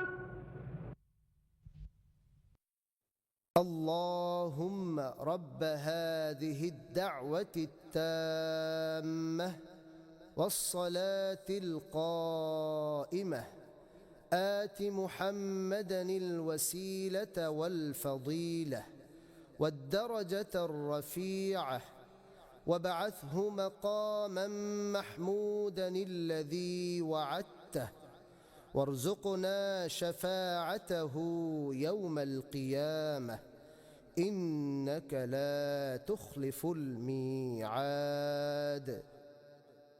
হে আল্লাহ, এই পরিপূর্ণ আহ্বান ও শাশ্বত নামাজের তুমি প্রভু। হযরত মুহাম্মদ সাল্লাল্লাহু আলাইহি ওয়াসাল্লামকে দান করো বেহেশতের সর্বোচ্চ সম্মানিত স্থান এবং সুমহান মর্যাদা, আর তাকে অধিষ্ঠিত করো শ্রেষ্ঠতম প্রশংসিত স্থানে, যার প্রতিশ্রুতি তুমি তাকে দিয়েছ। কিয়ামত দিবসে তার সুপারিশ আমাদেরকে নসিব করো। নিশ্চয়ই তুমি প্রতিশ্রুতির ব্যতিক্রম করো না। বিধান নাই, সংবিধানের মাধ্যমেও না, সাকসেসর পার্লামেন্টকে, পরবর্তী সংসদকে বাইন্ডিং করতে পারে, অধিকার ক্ষুণ্ণ করতে পারে, হ্যাঁ করতে পারে। আমরা এখানে এমন কোন আইন এখন সংবিধান আনতে পারবো না যে পরবর্তী পার্লামেন্টের সংসদ সদস্যরা এই করতে পারবে না, নো। যার জন্য সংবিধানের ফ্যাসিস্ট সরকার আরোপিত 7A and B null and void ঘোষণা করা হয়েছে, আল্টা ভায়ার্স কনস্টিটিউশন ঘোষণা করা হয়েছে, বলা হয়েছে নন এস্ট, এটা ছিলই না। এখন আসেন যে দফা 7, 180 দিনের ভিতরে সংবিধান সংস্কার সম্পন্ন করার যে বিধান করা হয়েছে, যে এই সংস্কার পরিষদের অস্তিত্বই নাই, সেই সংস্কার পরিষদের এখতিয়ার এখানে ডিক্লেয়ার করা হয়েছে যে 180 দিনের ভিতরে এই আদেশে যা যা আছে সব করবেন। আদেশটার মধ্যে মাননীয় স্পিকার যে সমস্ত তফসিল দেয়া হয়েছে, 30টা তফসিল দেয়া হয়েছে। এই তফসিলের মধ্যে আদেশটা দেখলাম, আমি তো মনে করছিলাম 48টাই তফসিল এখানে ধরিয়ে দেবে, পক্ষে 47টা। বলছে জুলাই জাতীয় সনদ 2025 যে সকল বিষয়ে ঐক্যমত হয়েছে, ঐক্যমত হয়েছে উইথ নোট অফ ডিসেন্ট। কিন্তু এখানে নোট অফ ডিসেন্টের প্রশ্নটা কোথায়? এখানে নোট অফ ডিসেন্টের অংশটা কোথায়?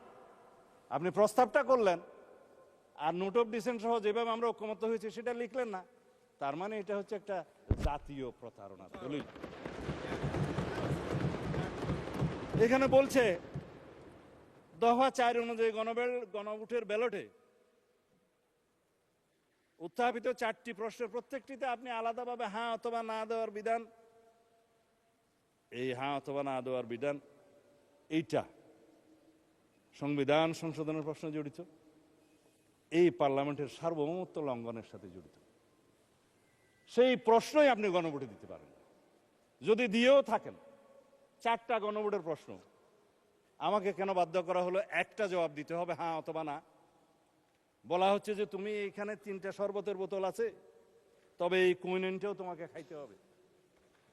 মা ছেলেকে ট্যাবলেট খাওয়াতে পারছে না বেশি তিতা, তো কলা খায় ছেলে, কলার ভিতরে কুইনটা ঢুকাই দিল ছেলে, এবং খাওয়ার সময় দেখলো এটা তিতা তিতা লাগে, তার ওটা দূর করে বাইর করে ফেলাই দিল।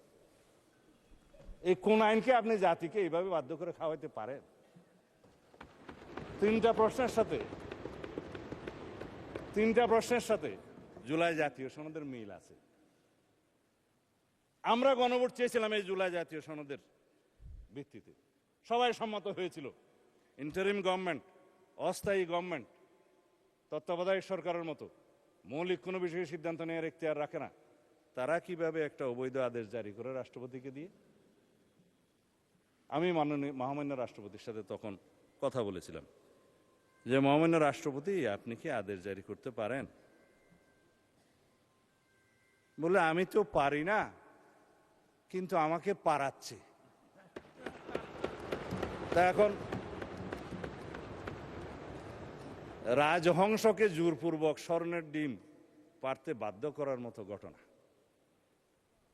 যাই হোক, এখন সেটা অবৈধ ডিম্ব হয়েছে। এখন সংসদ সদস্য হিসেবে শপথ গ্রহণের পর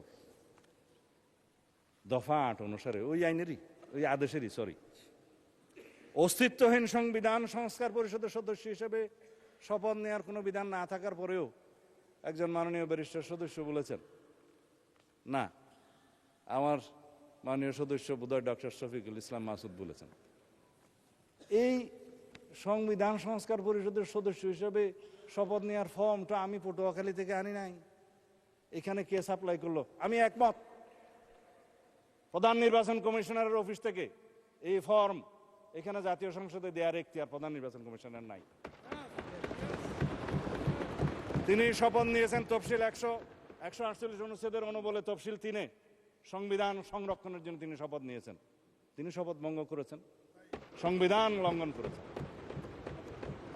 কেউ একজন সিভিল রাইট হিসেবে মামলাও করেছে, ওখানে পক্ষভুক্ত করে নাই নির্বাচন কমিশনকে, কিন্তু বার্ডিক যদি আসে নির্বাচন কমিশন যে এটা ভায়োলেট করেছে আসবে। আমি মাননীয় প্রধান নির্বাচন কমিশনারকে এখানে বলা ঠিক না, যেহেতু উনি অনুপস্থিত, এটা বিধান নাই, সেজন্য ঘুরিয়ে বলছি, প্রশ্ন করতে পারতাম, করছি না, যে আপনি সংবিধান সংরক্ষণের জন্য শপথ নিয়েছেন, এই ফর্ম আপনাকে দাখিল করা জাতীয় সংসদের সচিবের কাছে পৌঁছে দেওয়ার কি এখতিয়ার কে দিয়েছে? কোন আইন বলে দিয়েছে? জাতীয় সংসদের সচিব এখানে উপস্থিত আছে বলতে পারি, ভায়োলেশন তো হবে না। তিনি সেই ফর্মটা আমাদের কাছেও পাঠালেন, ওনাদের কাছেও পাঠালেন। আমরা তখন আমাদের নেতৃবৃন্দ মাননীয় প্রধানমন্ত্রীর সাথে আলাপ করে বললাম, আমরা তো আজকে শপথ নিতে যাব, এখানে তো 2বার শপথ নিতে হবে, দেখা যাচ্ছে প্রথমবার শপথ নেওয়ার পরে দ্বিতীয়বার শপথ নিলে তো আগেরটা ভায়োলেশন হয়ে যাবে, এখন কি করবেন? বলে যে আমি তো এমপি হিসাবে নির্বাচিত হয়েছি, ব্যালটের মধ্যে একটা ধানের শীষ ছিল, আর একটা কোদাল মার্কা ছিল, আর একটা কি কি যেন ছিল, দাড়ির পাল্লা ছিল। আপনার খুশি হয়েছেন? ঠিক আছে, দাড়ির পাল্লাও ছিল, আচ্ছা শাপলাও ছিল না? ওনার আসনে শাপলা দাঁড়ায় নাই, ওনার আসনে শাপলা কুলি দাঁড়ায় নাই, ঢাকা 17-তে ছিল না, সেজন্য না ওনার আসনে দাঁড়ায় না, ঢাকা 17-তে দাঁড়ায়। আপনাদের একজন ডাক্তার সাহেব দাঁড়াইছিল, এবং ওনার পরিচয় দিছে যে আমি তারেক রহমানের বিরুদ্ধে ইলেকশন করতেছি, জানো না? বলছি। তো উনি বললেন যে ব্যালটে তো এখানে সংবিধান সংস্কার পরিষদের সদস্য হিসেবে আলাদা কোনো ব্যালট ছিল না। ব্যালট ছিল না বাইশ, ব্যালট ছিল না। বললো যে এখানে এমপি নির্বাচিত হওয়ার জন্য কনস্টিটিউশনাল ম্যান্ডেট হিসেবে নির্বাচন কমিশন সংসদ সদস্যদের নির্বাচনে একটা ব্যালট দিয়েছে, সেখানে আমরা সিলটিল দিয়েছি। আর একটা গণভোটের ব্যালট ছিল যে সংস্কার চাই কি চাই না, হ্যাঁ ওখানে হা না দিবে, জবরদস্তি দিয়েছে, দিল। তিনটার মধ্যে ঠিক আছে, একটার মধ্যে ঠিক নাই, চারটা প্রশ্নের মধ্যে। তো সেইটা তো আর নির্বাচিত হয় নাই, সেটা হচ্ছে জুলাই জাতীয় সনদের পক্ষে আছে কি নাই। তো জুলাই জাতীয় সনদের পক্ষে তো আমরা আছি, সারা জাতি আছে। সেটা দিয়ে তো সংস্কার পরিষদের কোন সদস্য এখানে নির্বাচিত হয় নাই। শপথ নেবেন কিভাবে? এই যে মাননীয় সদস্য গ্যাজেট নোটিফিকেশন দেখাচ্ছে, আমি তো গ্যাজেট নোটিফিকেশন দেখতে দেখতে এই 70-এর কাছাকাছি আসছি। কোনটা গ্যাজেট আর কোনটা আইন সেটাই এখন বর্ণনা করছি। এখন সার্বভৌম জাতীয় সংসদের নির্বাচিত সদস্যগণ কিভাবে নির্বাচিত? সার্বভৌম জনগণের এখতিয়ার অনুসারে তাদের প্রতিনিধি হিসাবে তারা নির্বাচিত করেছে এই সার্বভৌম জাতীয় সংসদে প্রেরণ করার জন্য। আমরা ব্যক্তিগতভাবে কেউ সার্বভৌম নই, কিন্তু এই হাউস বাংলাদেশের একমাত্র হাউস যেটা সুভারেন, যেখানে যেই আলোচনায় আপনি করবেন এটা আদালতে নেওয়া যাবে না। এটাই হচ্ছে সার্বভৌমত্বের প্রকাশ। জনগণের সার্বভৌমত্ব, জনগণ জনপ্রতিনিধি নির্বাচিত করে সাংবিধানিক ভোটের মাধ্যমে আমাদের এখানে পাঠাইছে। আর একটা ভোট যেটা গণভোট হয়েছে সেটা সংস্কারের পক্ষে আছে কি নাই, হ্যাঁ অথবা না বলে। আমার এই এখতিয়ার সংসদ সদস্য হিসেবে, এই সার্বভৌম সংসদের এখতিয়ার কি একটা গণভোটের সংস্কারের হ্যাঁ অথবা না দিয়ে 70%-এর কথা যেটা বলছে সেটা কি ভায়োলেট করা যায়? তারা তো বলেছে আপনি সংস্কার চান কি চান না, চেয়েছে। আমরা তো সংস্কার চাই, কিন্তু কিসের ভিত্তিতে চাই? যেটা রাজনৈতিক সমঝোতার দলিল হিসাবে জুলাই জাতীয় সনদ 2025 ভবিষ্যতের পথরেখা যেটা স্বাক্ষরিত হয়েছে ঐতিহাসিকভাবে, সেটার ভিত্তিতে সংস্কার চাই। আর প্রশ্ন উঠতে পারে গণভোট এবং তার ফলাফলের কি হবে? বলে ফেললাম, অসাংবিধানিক আদেশের অনুবলে বেআইনি কোনো আদেশের মাধ্যমে কোনো কিছুই বৈধতা পেতে পারে না মাননীয় স্পিকার। এই উক্ত জুলাই জাতীয় সনদ, সংবিধান সংস্কার বাস্তবায়ন আদেশ 2025 এবং গণভোট অধ্যাদেশ 2025, এই দুইটারই বৈধতা উচ্চ আদালতে চ্যালেঞ্জ করা হয়েছে, যা বিচারাধীন এবং রুল জারি হয়েছে বলে শুনলাম। অতএব বিচারাধীন বিষয়ে পার্লামেন্টে বিতর্ক হবে কি হবে না সেটা আলাদা বিতর্ক হতে পারে, এই বিতর্ক এখানে হবে কি হবে না। বাংলাদেশ জাতীয়তাবাদী দল বিএনপি এই স্বাক্ষরিত জুলাই জাতীয় সনদ 2025 এর প্রতিটি অক্ষর, শব্দ, বাক্যকে ধারণ করে বাস্তবায়নের জন্য জাতির কাছে আমরা অঙ্গীকারাবদ্ধ। আমরা জুলাই জাতীয় সনদের আলোকে জুলাই ছাত্র গণ অভ্যুত্থানের 2024-এর শহীদের আকাঙ্ক্ষা এবং জাতির প্রত্যাশা পূরণের প্রতিশ্রুতিবদ্ধ। এদেশের জনগণ বিএনপির নির্বাচনী ইশতেহার সমর্থন করে শতকরা 51% ভোট দিয়ে তাদের ম্যান্ডেট দিয়েছে বিএনপিকে। কিন্তু আমরা সরকারি দল, বিরোধী দল সবাইকে নিয়ে এই মহান জাতীয় সংসদে সমঝোতার ভিত্তিতে আলাপ আলোচনার মধ্য দিয়ে সংবিধানের গণতান্ত্রিক সংশোধনী আনতে চাই। বাংলাদেশের মানুষের বিশাল জনপ্রত্যাশার প্রতি আমরা সকলেই দায়বদ্ধ। আমি এখন কনক্লুড করবো, এরপরে পলিটিক্যাল বক্তব্য আমি দেব না, কারণ সময় বোধহয় বেশি নাই। হ্যাঁ, আচ্ছা 1 মিনিট সময় আছে আপনার। ঠিক আছে, আমি 1 মিনিটে, আপনারা একেবারে না বললেও ভালো। তাই আমি আহ্বান জানাচ্ছি মাননীয় স্পিকার, আসুন আমরা সংবিধানের গণতান্ত্রিক সংস্কারের মাধ্যমে, সংশোধনের মাধ্যমে রাষ্ট্র কাঠামো মেরামতের ঐতিহাসিক অঙ্গীকার প্রতিপালন করি। সেজন্য আমি আজকে এই মহান জাতীয় সংসদে প্রস্তাব রাখছি on behalf of our leader of the house. জাতীয় সংসদে প্রতিনিধিত্বকারী সকল রাজনৈতিক দলের এবং স্বতন্ত্র সদস্যদের সমন্বয়ে সংবিধান সংশোধনের জন্য একটি সংসদীয় বিশেষ কমিটি গঠন করি এবং উক্ত কমিটিতে আমরা সকলে মিলে আলাপ আলোচনা করে সমঝোতার মাধ্যমে জনপ্রত্যাশিত সংবিধান সংশোধনী বিল এই মহান জাতীয় সংসদে উত্থাপন করি এবং সেটা সমঝোতার মাধ্যমে আমরা গ্রহণ করি। আমার সময় শেষ। ধন্যবাদ মাননীয় মন্ত্রী।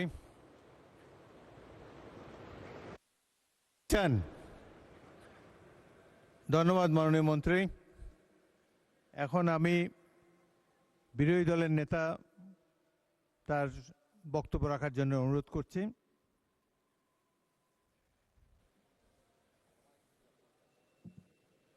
মাননীয় স্পিকার, আপনাকে ধন্যবাদ। আমার বক্তব্যের হায়াত কতটুকু হবে? আপনাকে সময় দেই। আপনাদের বিরোধী দল থেকে ইতিমধ্যে 56 মিনিট বলেছে। তো আমি প্রথমে চেয়েছিলাম যে 1 ঘন্টা করে 2 ঘন্টা হোক, তবে আপনাদেরকে কিছু সময় বেশি দেবো। আমি আগেই যেহেতু বলেছি, খুব ভালো হয় যদি আপনি 10 মিনিটে শেষ করে দেন। হ্যাঁ, বোধহয় কষ্ট হবে আমার জন্য। আচ্ছা, আপনাকে কষ্ট দিতে চাই না। Thank you so much. মাননীয় স্পিকার, আমি পুরা সময়টা জুড়ে সমস্ত মাননীয় সংসদ সদস্য যারা বক্তব্য রেখেছেন তাদেরকে সম্মানের সাথে অনুধাবন করার চেষ্টা করেছি। দেশ এবং জাতির জন্য সংবিধান এবং এই সংসদ, আমরা কে ট্রেজারি বেঞ্চে আর কে অপোজিশন বেঞ্চে, এগুলা কোনো পার্মানেন্ট জিনিস না। এই স্বাধীন বাংলাদেশেই কিছু দল তারা ওখানে বসতেন, আজকে তারা কোথাও নেই। আবার এখানে যারা বসতেন মাঝে মধ্যে ওখানেও বসতেন, আজকে তারা এখানে বসা আছে। এটাই গণতন্ত্রের সৌন্দর্য। আমরা দলের অভিপ্রায় নয়, জনগণের অভিপ্রায়টাকেই আমরা সম্মান দিয়ে এখানে এসেছি এবং এই প্রস্তাবটা উত্থাপন করেছি। অতি গুরুত্বপূর্ণ বক্তব্য রেখেছেন মাননীয় স্বরাষ্ট্রমন্ত্রী। যেহেতু আন্দালির রহমান পার্থ সাহেব এখানে নেই, এই জন্য আমি ব্যাপারে কোনো কথা বলবো না। উনি ফায়ার করেছেন, কিন্তু কিছু ফায়ার ওনার ব্যাক ফায়ার হয়ে গেছে।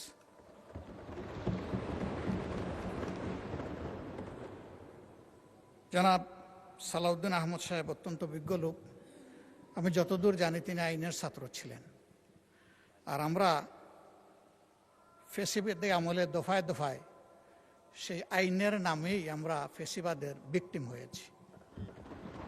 ওনার পজিশন একজন জ্ঞানী মানুষ হিসাবে, আর আমাদের পজিশন একজন বুক্তা হিসাবে। আমরা বুক করেছি, ভিকটিমাইজড হয়েছি আমরা। তো উনি ভাগ্যবান।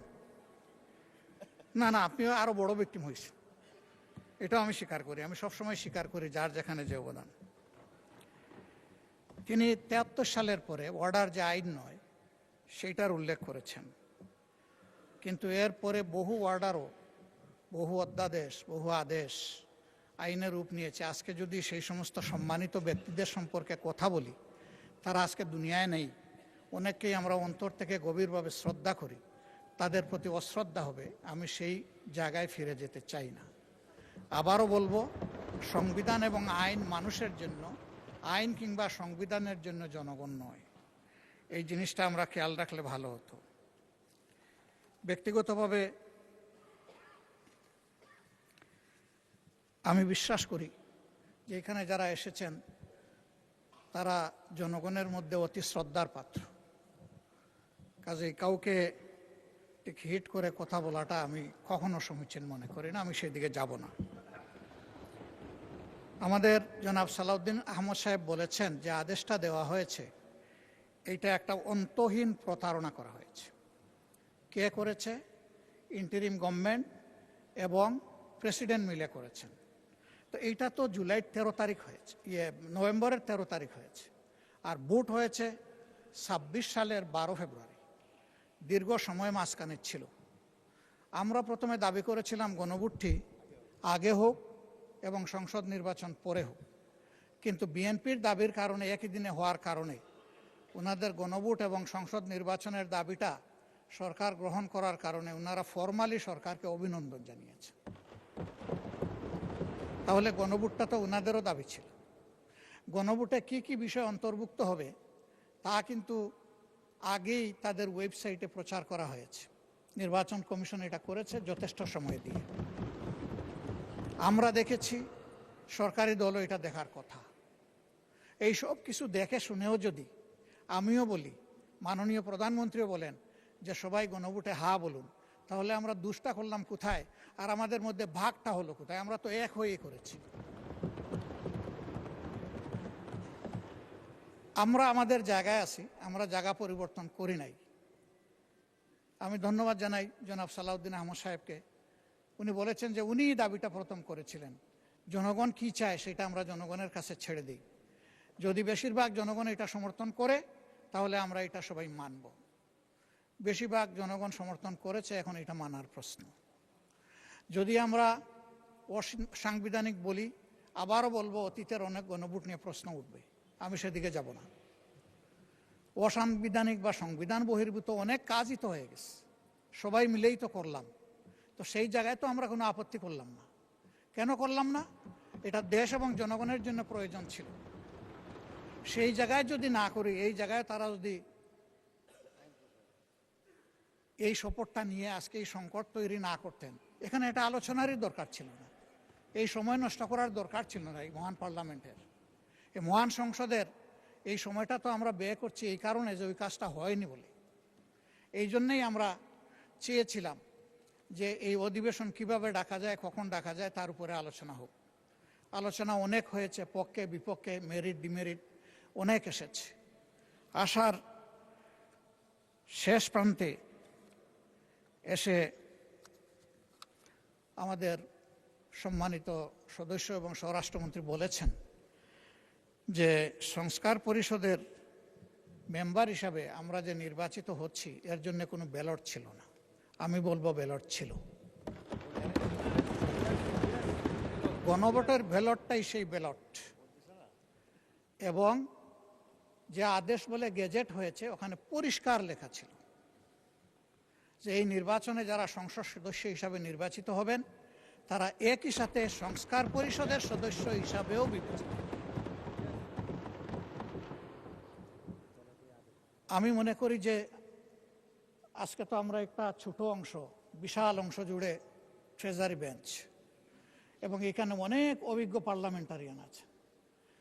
আমি ব্যক্তিগতভাবে একেবারেই পার্লামেন্টে একজন শিশু। আজকে এই পার্লামেন্টে আমার বয়স হচ্ছে 4 দিন, 4 দিনের শিশু আমি। তারা তো অভিজ্ঞ, তারা এই বিষয়গুলো আগে নিশ্চয়ই খুঁটে খুঁটে দেখেছেন। আমি নিজে সংস্কার এর জন্য যে ঐকমত্য কমিশন হয়েছিল সেখানে কোনো মেম্বার হিসাবে যোগদানের সৌভাগ্য অর্জন করি নাই, কিন্তু এখানে অনেকে ছিলেন, তাদের হাতেই তো এইগুলো ফর্মুলেট হয়েছে। ফর্মুলেট হয়ে আমাদের সবার কাছে, জনগণের কাছে এসেছে। আজকে তারা নিজেদের তৈরি করা জিনিসের সাথে স্ববিরোধিতা করতে পারেন না। এটা মেনে নেওয়াই ছিল মহত্বের লক্ষণ, এবং আমি মনে করি রাষ্ট্র দায়িত্ব হতো তাদের, ভালো হতো। শেষের দিকে এসে সম্মানিত মাননীয় সংসদ সদস্য এবং স্বরাষ্ট্রমন্ত্রী একটা প্রস্তাব দিয়েছে।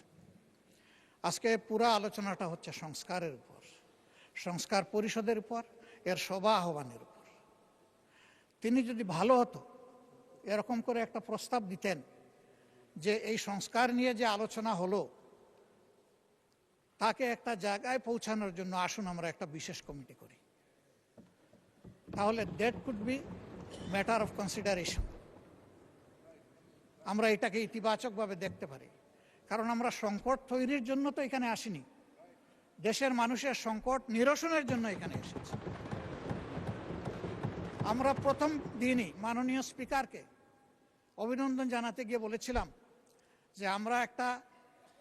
গঠনমূলক বিরোধী দল হিসাবে এখানে দায়িত্ব পালন করতে চাই। বিরোধিতার খাতিরে কোনো বিরোধিতা নয়, বরঞ্চ যেখানে প্রয়োজন সহযোগিতা আর জাতির অধিকার সংরক্ষণের প্রয়োজনে বিরোধিতা। আমরা আমাদের পজিশনে এখনো আছি। আমরা সরকারি দলকে আন্তরিকভাবে আহ্বান জানাবো যে আসুন, জনগণের বৃহত্তর রায়, যে রায়টা জনগণ দিয়েছে, কত পার্সেন্ট আমি এটাতে আর যাচ্ছি না বারবার, জনগণ গণভোটকে গ্রহণ করে নিয়েছে। আমরাও গ্রহণ করার মাধ্যমে জনগণকে সম্মান করি, তাহলে এই সংসদ সম্মানিত হবে ইনশাআল্লাহ। এই জন অভিপ্রায় এর মধ্য দিয়ে প্রতিফলিত হোক আমাদের সমন্বিত উদ্যোগে। এখানে আলাদা আমরা এক লাইনে, ট্রেজারি বেঞ্চ আরেক লাইনে চলতেই থাকলাম, এটার মাধ্যমে সমাধান কিভাবে হবে এটা আমরা সবাই বুঝি। এই জন্য আমরাও সমাধান চাই, কিন্তু আমরা ন্যায্যতার ভিত্তিতে চাই। যে বিষয়ের উপরে আলোচনা হয়েছে সেই বিষয়ের উপরে একটা কমিটি আপনি যদি উত্তম মনে করেন আপনি করে দিতে পারেন, তবে সেখানে আমাদের আহ্বান থাকবে যে দুই দিক থেকেই সমান সংখ্যক সদস্য নিয়ে যেন ওই কমিটি গঠিত হয়। তাইলে আমরা সেখানে আমাদের মতামত সুন্দরভাবে দিতে পারবো। এখানে সংখ্যাগরিষ্ঠতার ভিত্তিতে যদি কোনো কমিটি গঠন হয়, তাহলে এখন যেমন এখানে ডিবেট হচ্ছে, তখনও সেখানে ডিবেট হবে। যে লাউ সেই কদুতেই থেকে যাবে, অন্য কোনো ফল আমরা এখান থেকে আহরণ করতে পারবো না। মাননীয় বিরোধী দলীয় নেতা, আপনি কনক্লুড করুন। Take another 3-4 minutes. আমরা আমাদের অভিপ্রায় আপনার সামনে তুলে ধরেছি, এখন সিদ্ধান্ত আপনার। আপনাকে ধন্যবাদ। আসসালামু আলাইকুম। ধন্যবাদ বিরোধী দলীয় নেতা। আমি এখন আইনমন্ত্রীকে তার বক্তব্য পেশ করার জন্য অনুরোধ জানাচ্ছি। আপনার সময় 15 মিনিট।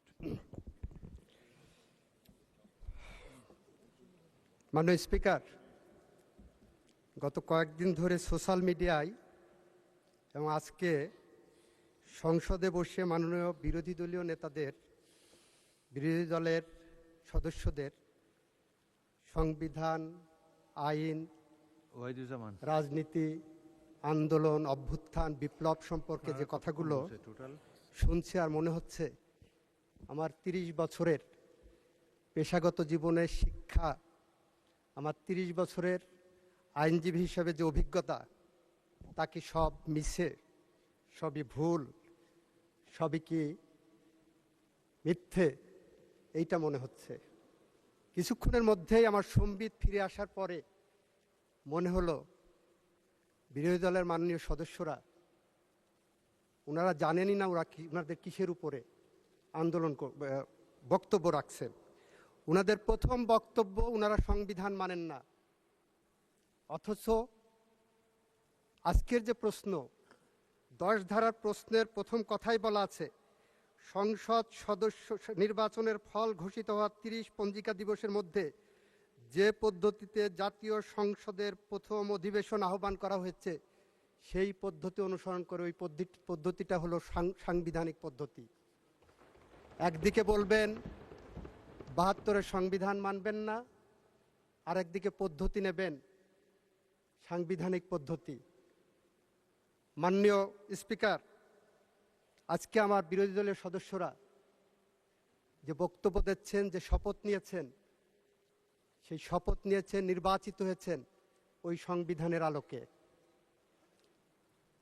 ওই বিরোধী দলীয় সদস্যরা যে অধ্যাদেশের উপরে, আদেশের উপরে নির্ভর করছেন, ওই আদেশের 12 ধারাটা পড়ে দেখেন। ওনারা জুলাই সনদকে সংবিধানে জুলাই সনদ অন্তর্ভুক্ত করার ব্যবস্থা গ্রহণ করা হবে বলে সেই আইনে উল্লেখ করা হচ্ছে। সুতরাং আমাদের বুঝতে হবে 72-এর সংবিধান আমাদের কাছে বেসিস। এটা 24-এর জুলাই বিপ্লব উত্তর সময়ে, গণ অভ্যুত্থান উত্তর সময়ে এই ম্যান্ডেটটা জনগণ আমাদেরকে দিয়েছে। এই সংবিধানকে সামনে রেখে যাবতীয় কার্যক্রম পরিচালিত হবে এবং যাবতীয় কার্যক্রমে আমরা সংশোধনী আনতে পারবো সংবিধানে। মাননীয় স্পিকার, আমরা এখানে যখন বক্তব্য দিচ্ছি তখন সেই বক্তব্যের কেন্দ্রবিন্দু হলো জুলাই সনদ। জুলাই সনদকে ইফেক্টিভ করার জন্য একটি জুলাই আদেশ জারি করা হয়েছে, একটি গণভোট অধ্যাদেশ জারি করা হয়েছে। সব কিছুর কেন্দ্রবিন্দুতে আছে জুলাই সনদ। জুলাই সনদের 6টি প্যারাগ্রাফে দেওয়া আছে। 6টি প্যারাগ্রাফের মধ্যে প্যারাগ্রাফ 6-এর কটা যদি একটু দেখেন, সেই 6-এর কয়ের আন্ডারে অনুচ্ছেদ 1 থেকে 47 আছে। সেই 6-এর কয়ের প্রথম শর্তই হলো, মাননীয় স্পিকার, সংবিধান সংশোধন সাপেক্ষে সংস্কারের বিষয়সমূহ। আপনারা যে প্রশ্নগুলো গণভোটে দিয়েছেন, ইচ অ্যান্ড এভরি প্রশ্ন সংবিধান সংস্কার সাপেক্ষে। মাননীয় স্পিকার, আমরা যারা বিএনপি করি আমরা একটু সহজ সরল, জুলাই বিপ্লবীদের মতো একটু আবেগী, জুলাই বিপ্লবীদের মতো জন আকাঙ্ক্ষার কথা চিন্তা করি, জনগণের কথা চিন্তা করি। আপনি জুলাই সনদের 22 অনুচ্ছেদে যে দেখেন, মাননীয় স্পিকার, আমি যদি বলি বিএনপি এই আবেগ নিয়ে এই জুলাই সনদকে ধারণ করে, মাননীয় স্পিকার, জাতীয় সংসদে নারী প্রার্থী দিয়েছিলেন প্রায় 5%।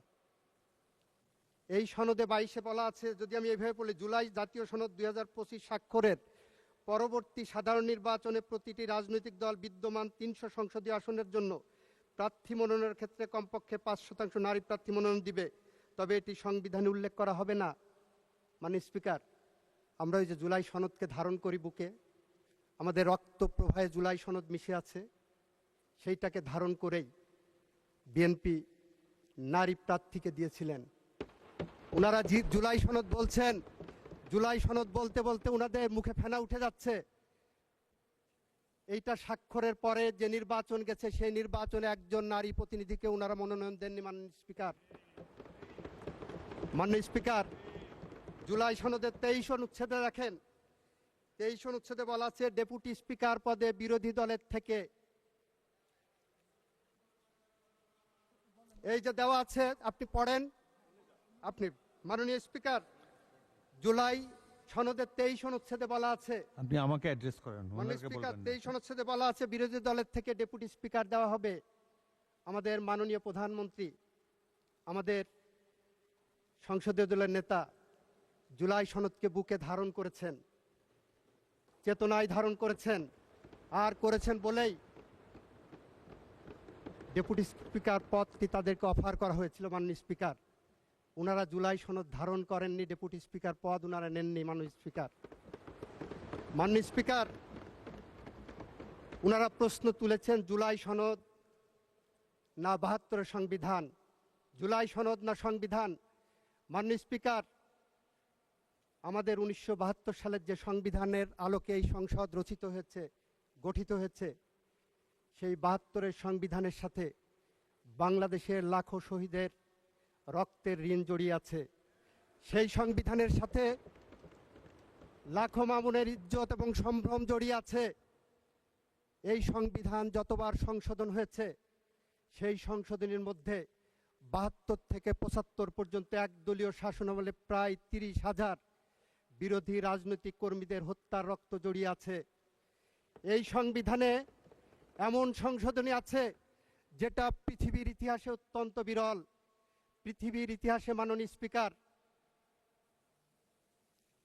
সামরিক শাসনের মধ্য দিয়ে বাংলাদেশের গণতন্ত্রের দ্বার উন্মোচন করে দেওয়া হয়, এটার একমাত্র উদাহরণ বাংলাদেশে শহীদ রাষ্ট্রপতি জিয়াউর রহমান করেছিলেন। যে কারণে আমরা বলি, বাংলাদেশের যা কিছু শ্রেষ্ঠ অর্জন, তার সব কিছু এসেছে শহীদ রাষ্ট্রপতি জিয়াউর রহমান এবং তার পরিবারের হাত ধরে। আমরা বাংলাদেশের মুক্তিযুদ্ধ এনেছি, আমরা বাংলাদেশের সাংবিধানিক সংশোধনী বহুদলীয় গণতন্ত্র এনেছি, ন্যায় বিচারের পথ উন্মুক্ত করার জন্য আমরা বাংলাদেশের বিচার বিভাগের স্বাধীনতা এনেছি।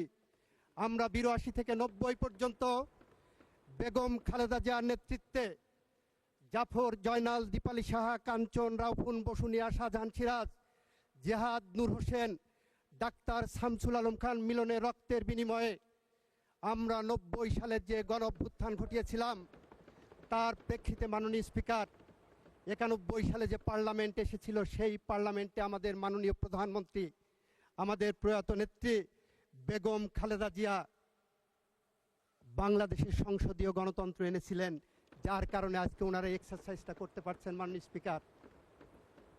স্পিকার, আমার বন্ধুরা আইনের কিছু ফেলাসাজ ব্যাখ্যা দিয়েছেন। ওনারা বলেছেন আদেশ আইন, আমিও বলছি আদেশ আইন। কোন আদেশ আইন সেটা ওনারা বুঝতে পারছেন না। মাননীয় স্পিকার, 1897 সালের একটা আইন আছে যেটার নাম General Clauses Act. General Clauses অ্যাক্টের সেকশন 20 থেকে 24 পর্যন্ত আমার বন্ধুদের পড়তে বলবো। সেখানে বলা আছে অ্যাক্ট অফ পার্লামেন্টের আন্ডারে অথবা রেগুলেশনের আন্ডারে কোনো অথরিটিকে যদি কোনো অর্ডার পাস করার অথরিটি দেওয়া থাকে, তাহলে সেই অর্ডারটা আইনের রূপ পাবে। মাননীয় স্পিকার, জুলাই আদেশটা দেখবেন এবং অধ্যাদেশটা দেখবেন। অধ্যাদেশের উপরে লেখা আছে আর্টিকেল 93 অফ দি কনস্টিটিউশনের আন্ডারে এই অধ্যাদেশ জারি করা হয়েছে। আর অর্ডার যেটা ওনারা দেখাচ্ছেন, ওই অর্ডারের কোনো জায়গায় কোন আইনের ব্যাকিংয়ে এই অর্ডার পাস করা হয়েছে? Nothing like that. মাননীয় স্পিকার,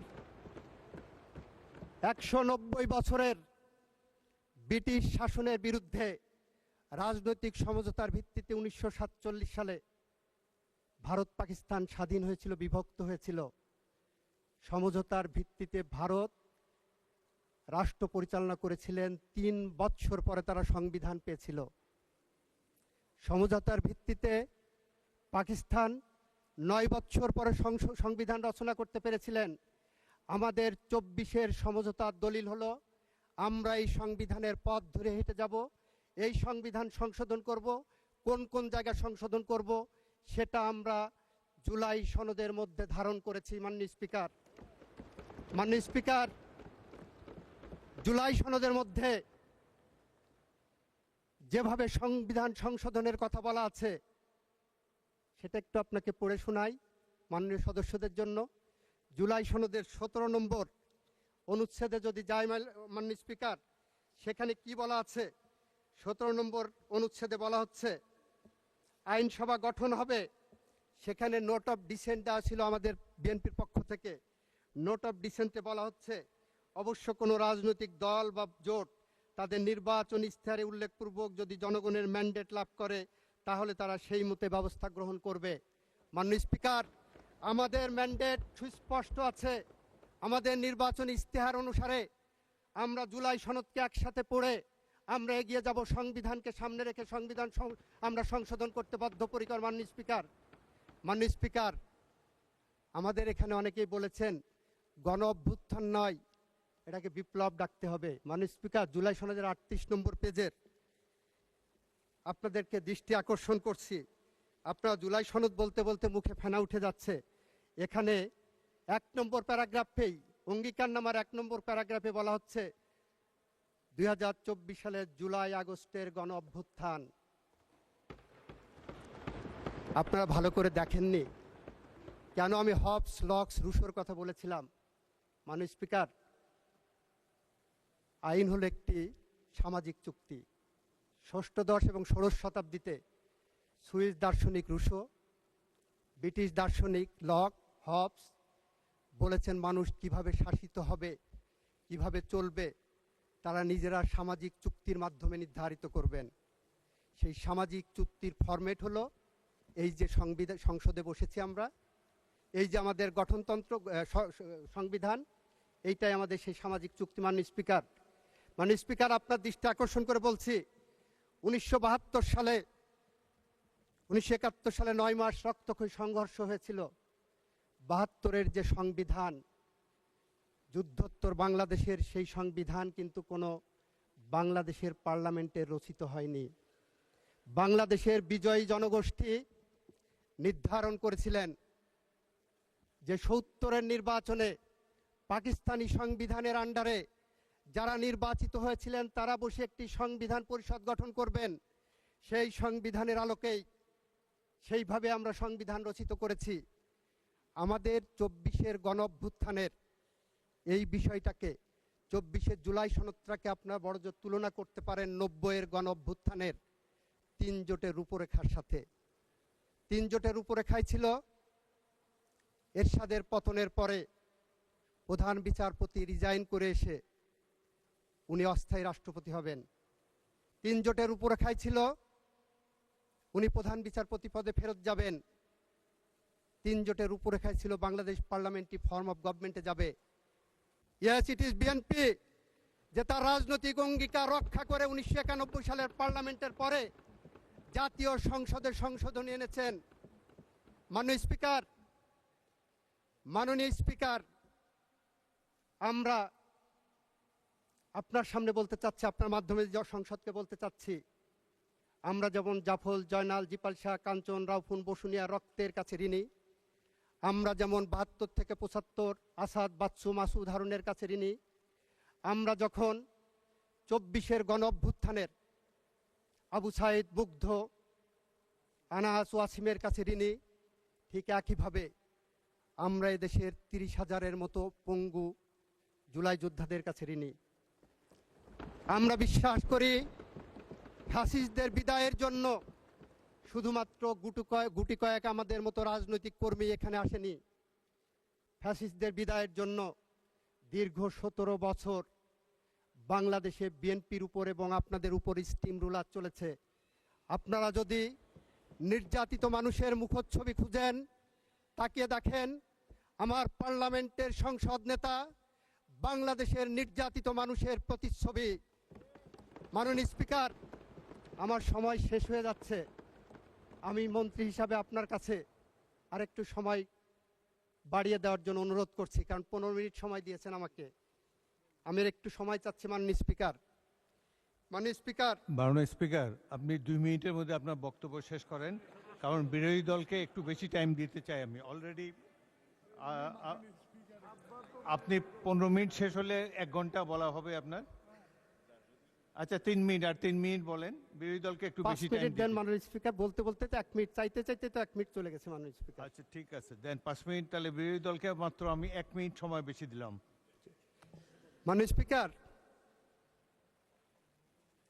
আমাদের চেতনার উৎস শহীদ রাষ্ট্রপতি জিয়াউর রহমান, আমাদের প্রেরণার উৎস বেগম খালেদা জিয়া, আমাদের সাহসের বাতিঘর, আমাদের এই মহান সংসদের নেতা, আমাদের মাননীয় প্রধানমন্ত্রী তারেক রহমান। মাননীয় স্পিকার, আমরা প্রতিদিন যখন কাজে বের হই, রাজনৈতিক কাজ আর যে কোনো কাজে যাই, আমাদের মনে হয় আমাদের চেতনার সাথে, আমাদের সাহসের সাথে, আমাদের প্রেরণার সাথে এখনো বেগম খালেদা জিয়া জড়িয়ে আছেন। মাননীয় স্পিকার,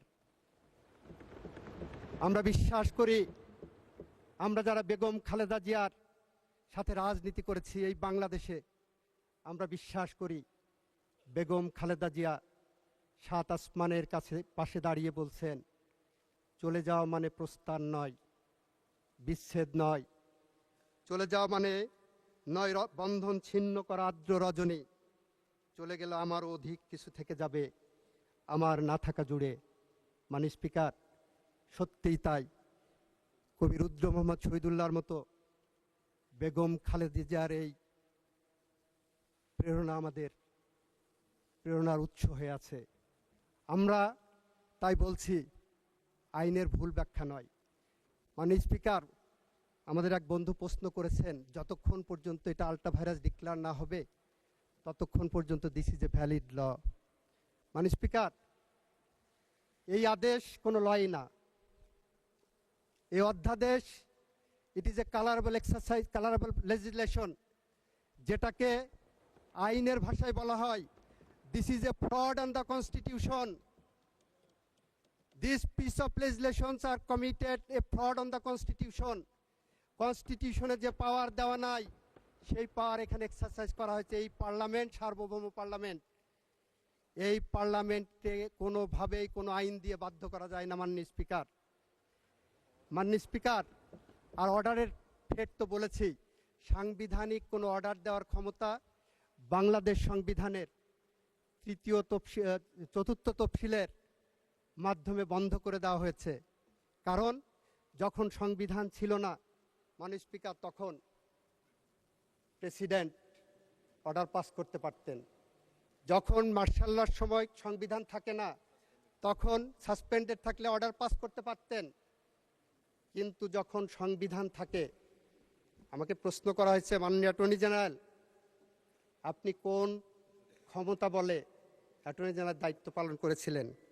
যে ক্ষমতা বলে এনসিপির বর্তমান চেয়ারম্যান শপথ নিয়েছিলেন, ওই ক্ষমতা বলেই আমি দায়িত্ব পালন করেছি। মাননীয় স্পিকার, আমার বন্ধুদের বলতে চাই, এই সংকটময় অবস্থায় রাষ্ট্রপতির সামনে রাষ্ট্র রক্ষা করার একটা দায়িত্ব ছিল। আর্টিকেল 64 যদি ওনারা পড়ে দেখেন, আমি অনুরোধ করব, attorney general is for Bangladesh, not of the government of Bangladesh. এই বাংলাদেশকে সঠিক পথে ডাইরেকশন দেওয়ার জন্য I was appointed as the Attorney General for Bangladesh. Article 64টা একটু পড়ে দেখতে বলবো। মাননীয় স্পিকার, আমি পরিশেষে বলবো, আমাদের মাননীয় স্বরাষ্ট্রমন্ত্রী একটি প্রস্তাব দিয়েছেন। বিরোধী দলের নেতাও কিন্তু ইনডিরেক্টলি প্রস্তাবটা গ্রহণ করেছেন। উনি বলেছেন সদস্য সংখ্যা 50-50 হলে ভালো হয়। মাননীয় স্পিকার, বিচার মানেই তালগাছটা আমার। 219 জন সংসদ সদস্যের প্রতিনিধিরা পাবেন 50%, 77 জনের প্রতিনিধিরা পাবে 50%। এটা কোথায় আছে মাননীয় স্পিকার? পৃথিবীর কোন জায়গা আছে? এটা কি বৈষম্য না? এটা কোন আইনে আছে?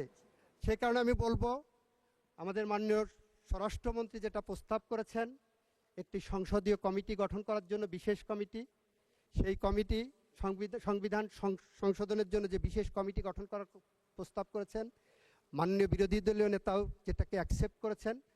আপনি একটি কমিটি গঠন করে দেন, এই সংসদ একটি কমিটি গঠন করুক, সেখানে আমরা সব কিছু আলোচনা করে চুলচেলা বিশ্লেষণ করে জুলাই সনদের পথ ধরে আসেন আমরা এমন একটি সংশোধনী আনি, যে সংশোধনী বাংলা। ধন্যবাদ মাননীয় মন্ত্রী। অত্যন্ত প্রাণবন্ত আলোচনা হয়েছে। মাননীয় বিরোধী দলের নেতা জনাব মোহাম্মদ শফিকুর রহমান কর্তৃক উত্থাপিত কার্যপ্রণালী বিধির 62 বিধিতে আনত মুলতবি প্রস্তাবটির উপর আলোচনা এখানেই শেষ হলো। মাননীয় সদস্যবৃন্দ, সংসদের বৈঠক আগামী 1 এপ্রিল 2026 18 চৈত্র 1432 তারিখ রোজ বুধবার পর্যন্ত বিকাল 3:30 পর্যন্ত মুলতবি করা হলো। ধন্যবাদ সবাইকে, আপনাদের সহযোগিতার জন্য ধন্যবাদ। বাকি কথা থাকলে আগামীকালকে শুনবো। ধন্যবাদ।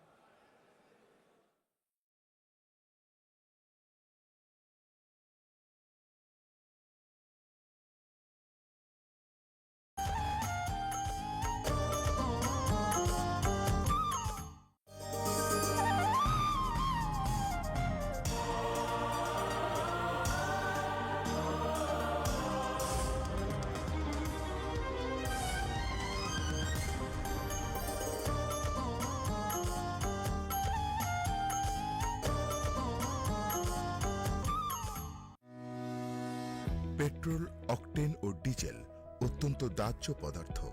এ ধরনের জ্বালানি তেল মজুত করা অত্যন্ত বিপজ্জনক, তাই অবৈধ জ্বালানি তেল মজুত করবেন না। নিজে সাবধান হই, অন্যকেও সাবধান করি। জ্বালানি ও খনিজ সম্পদ বিভাগ।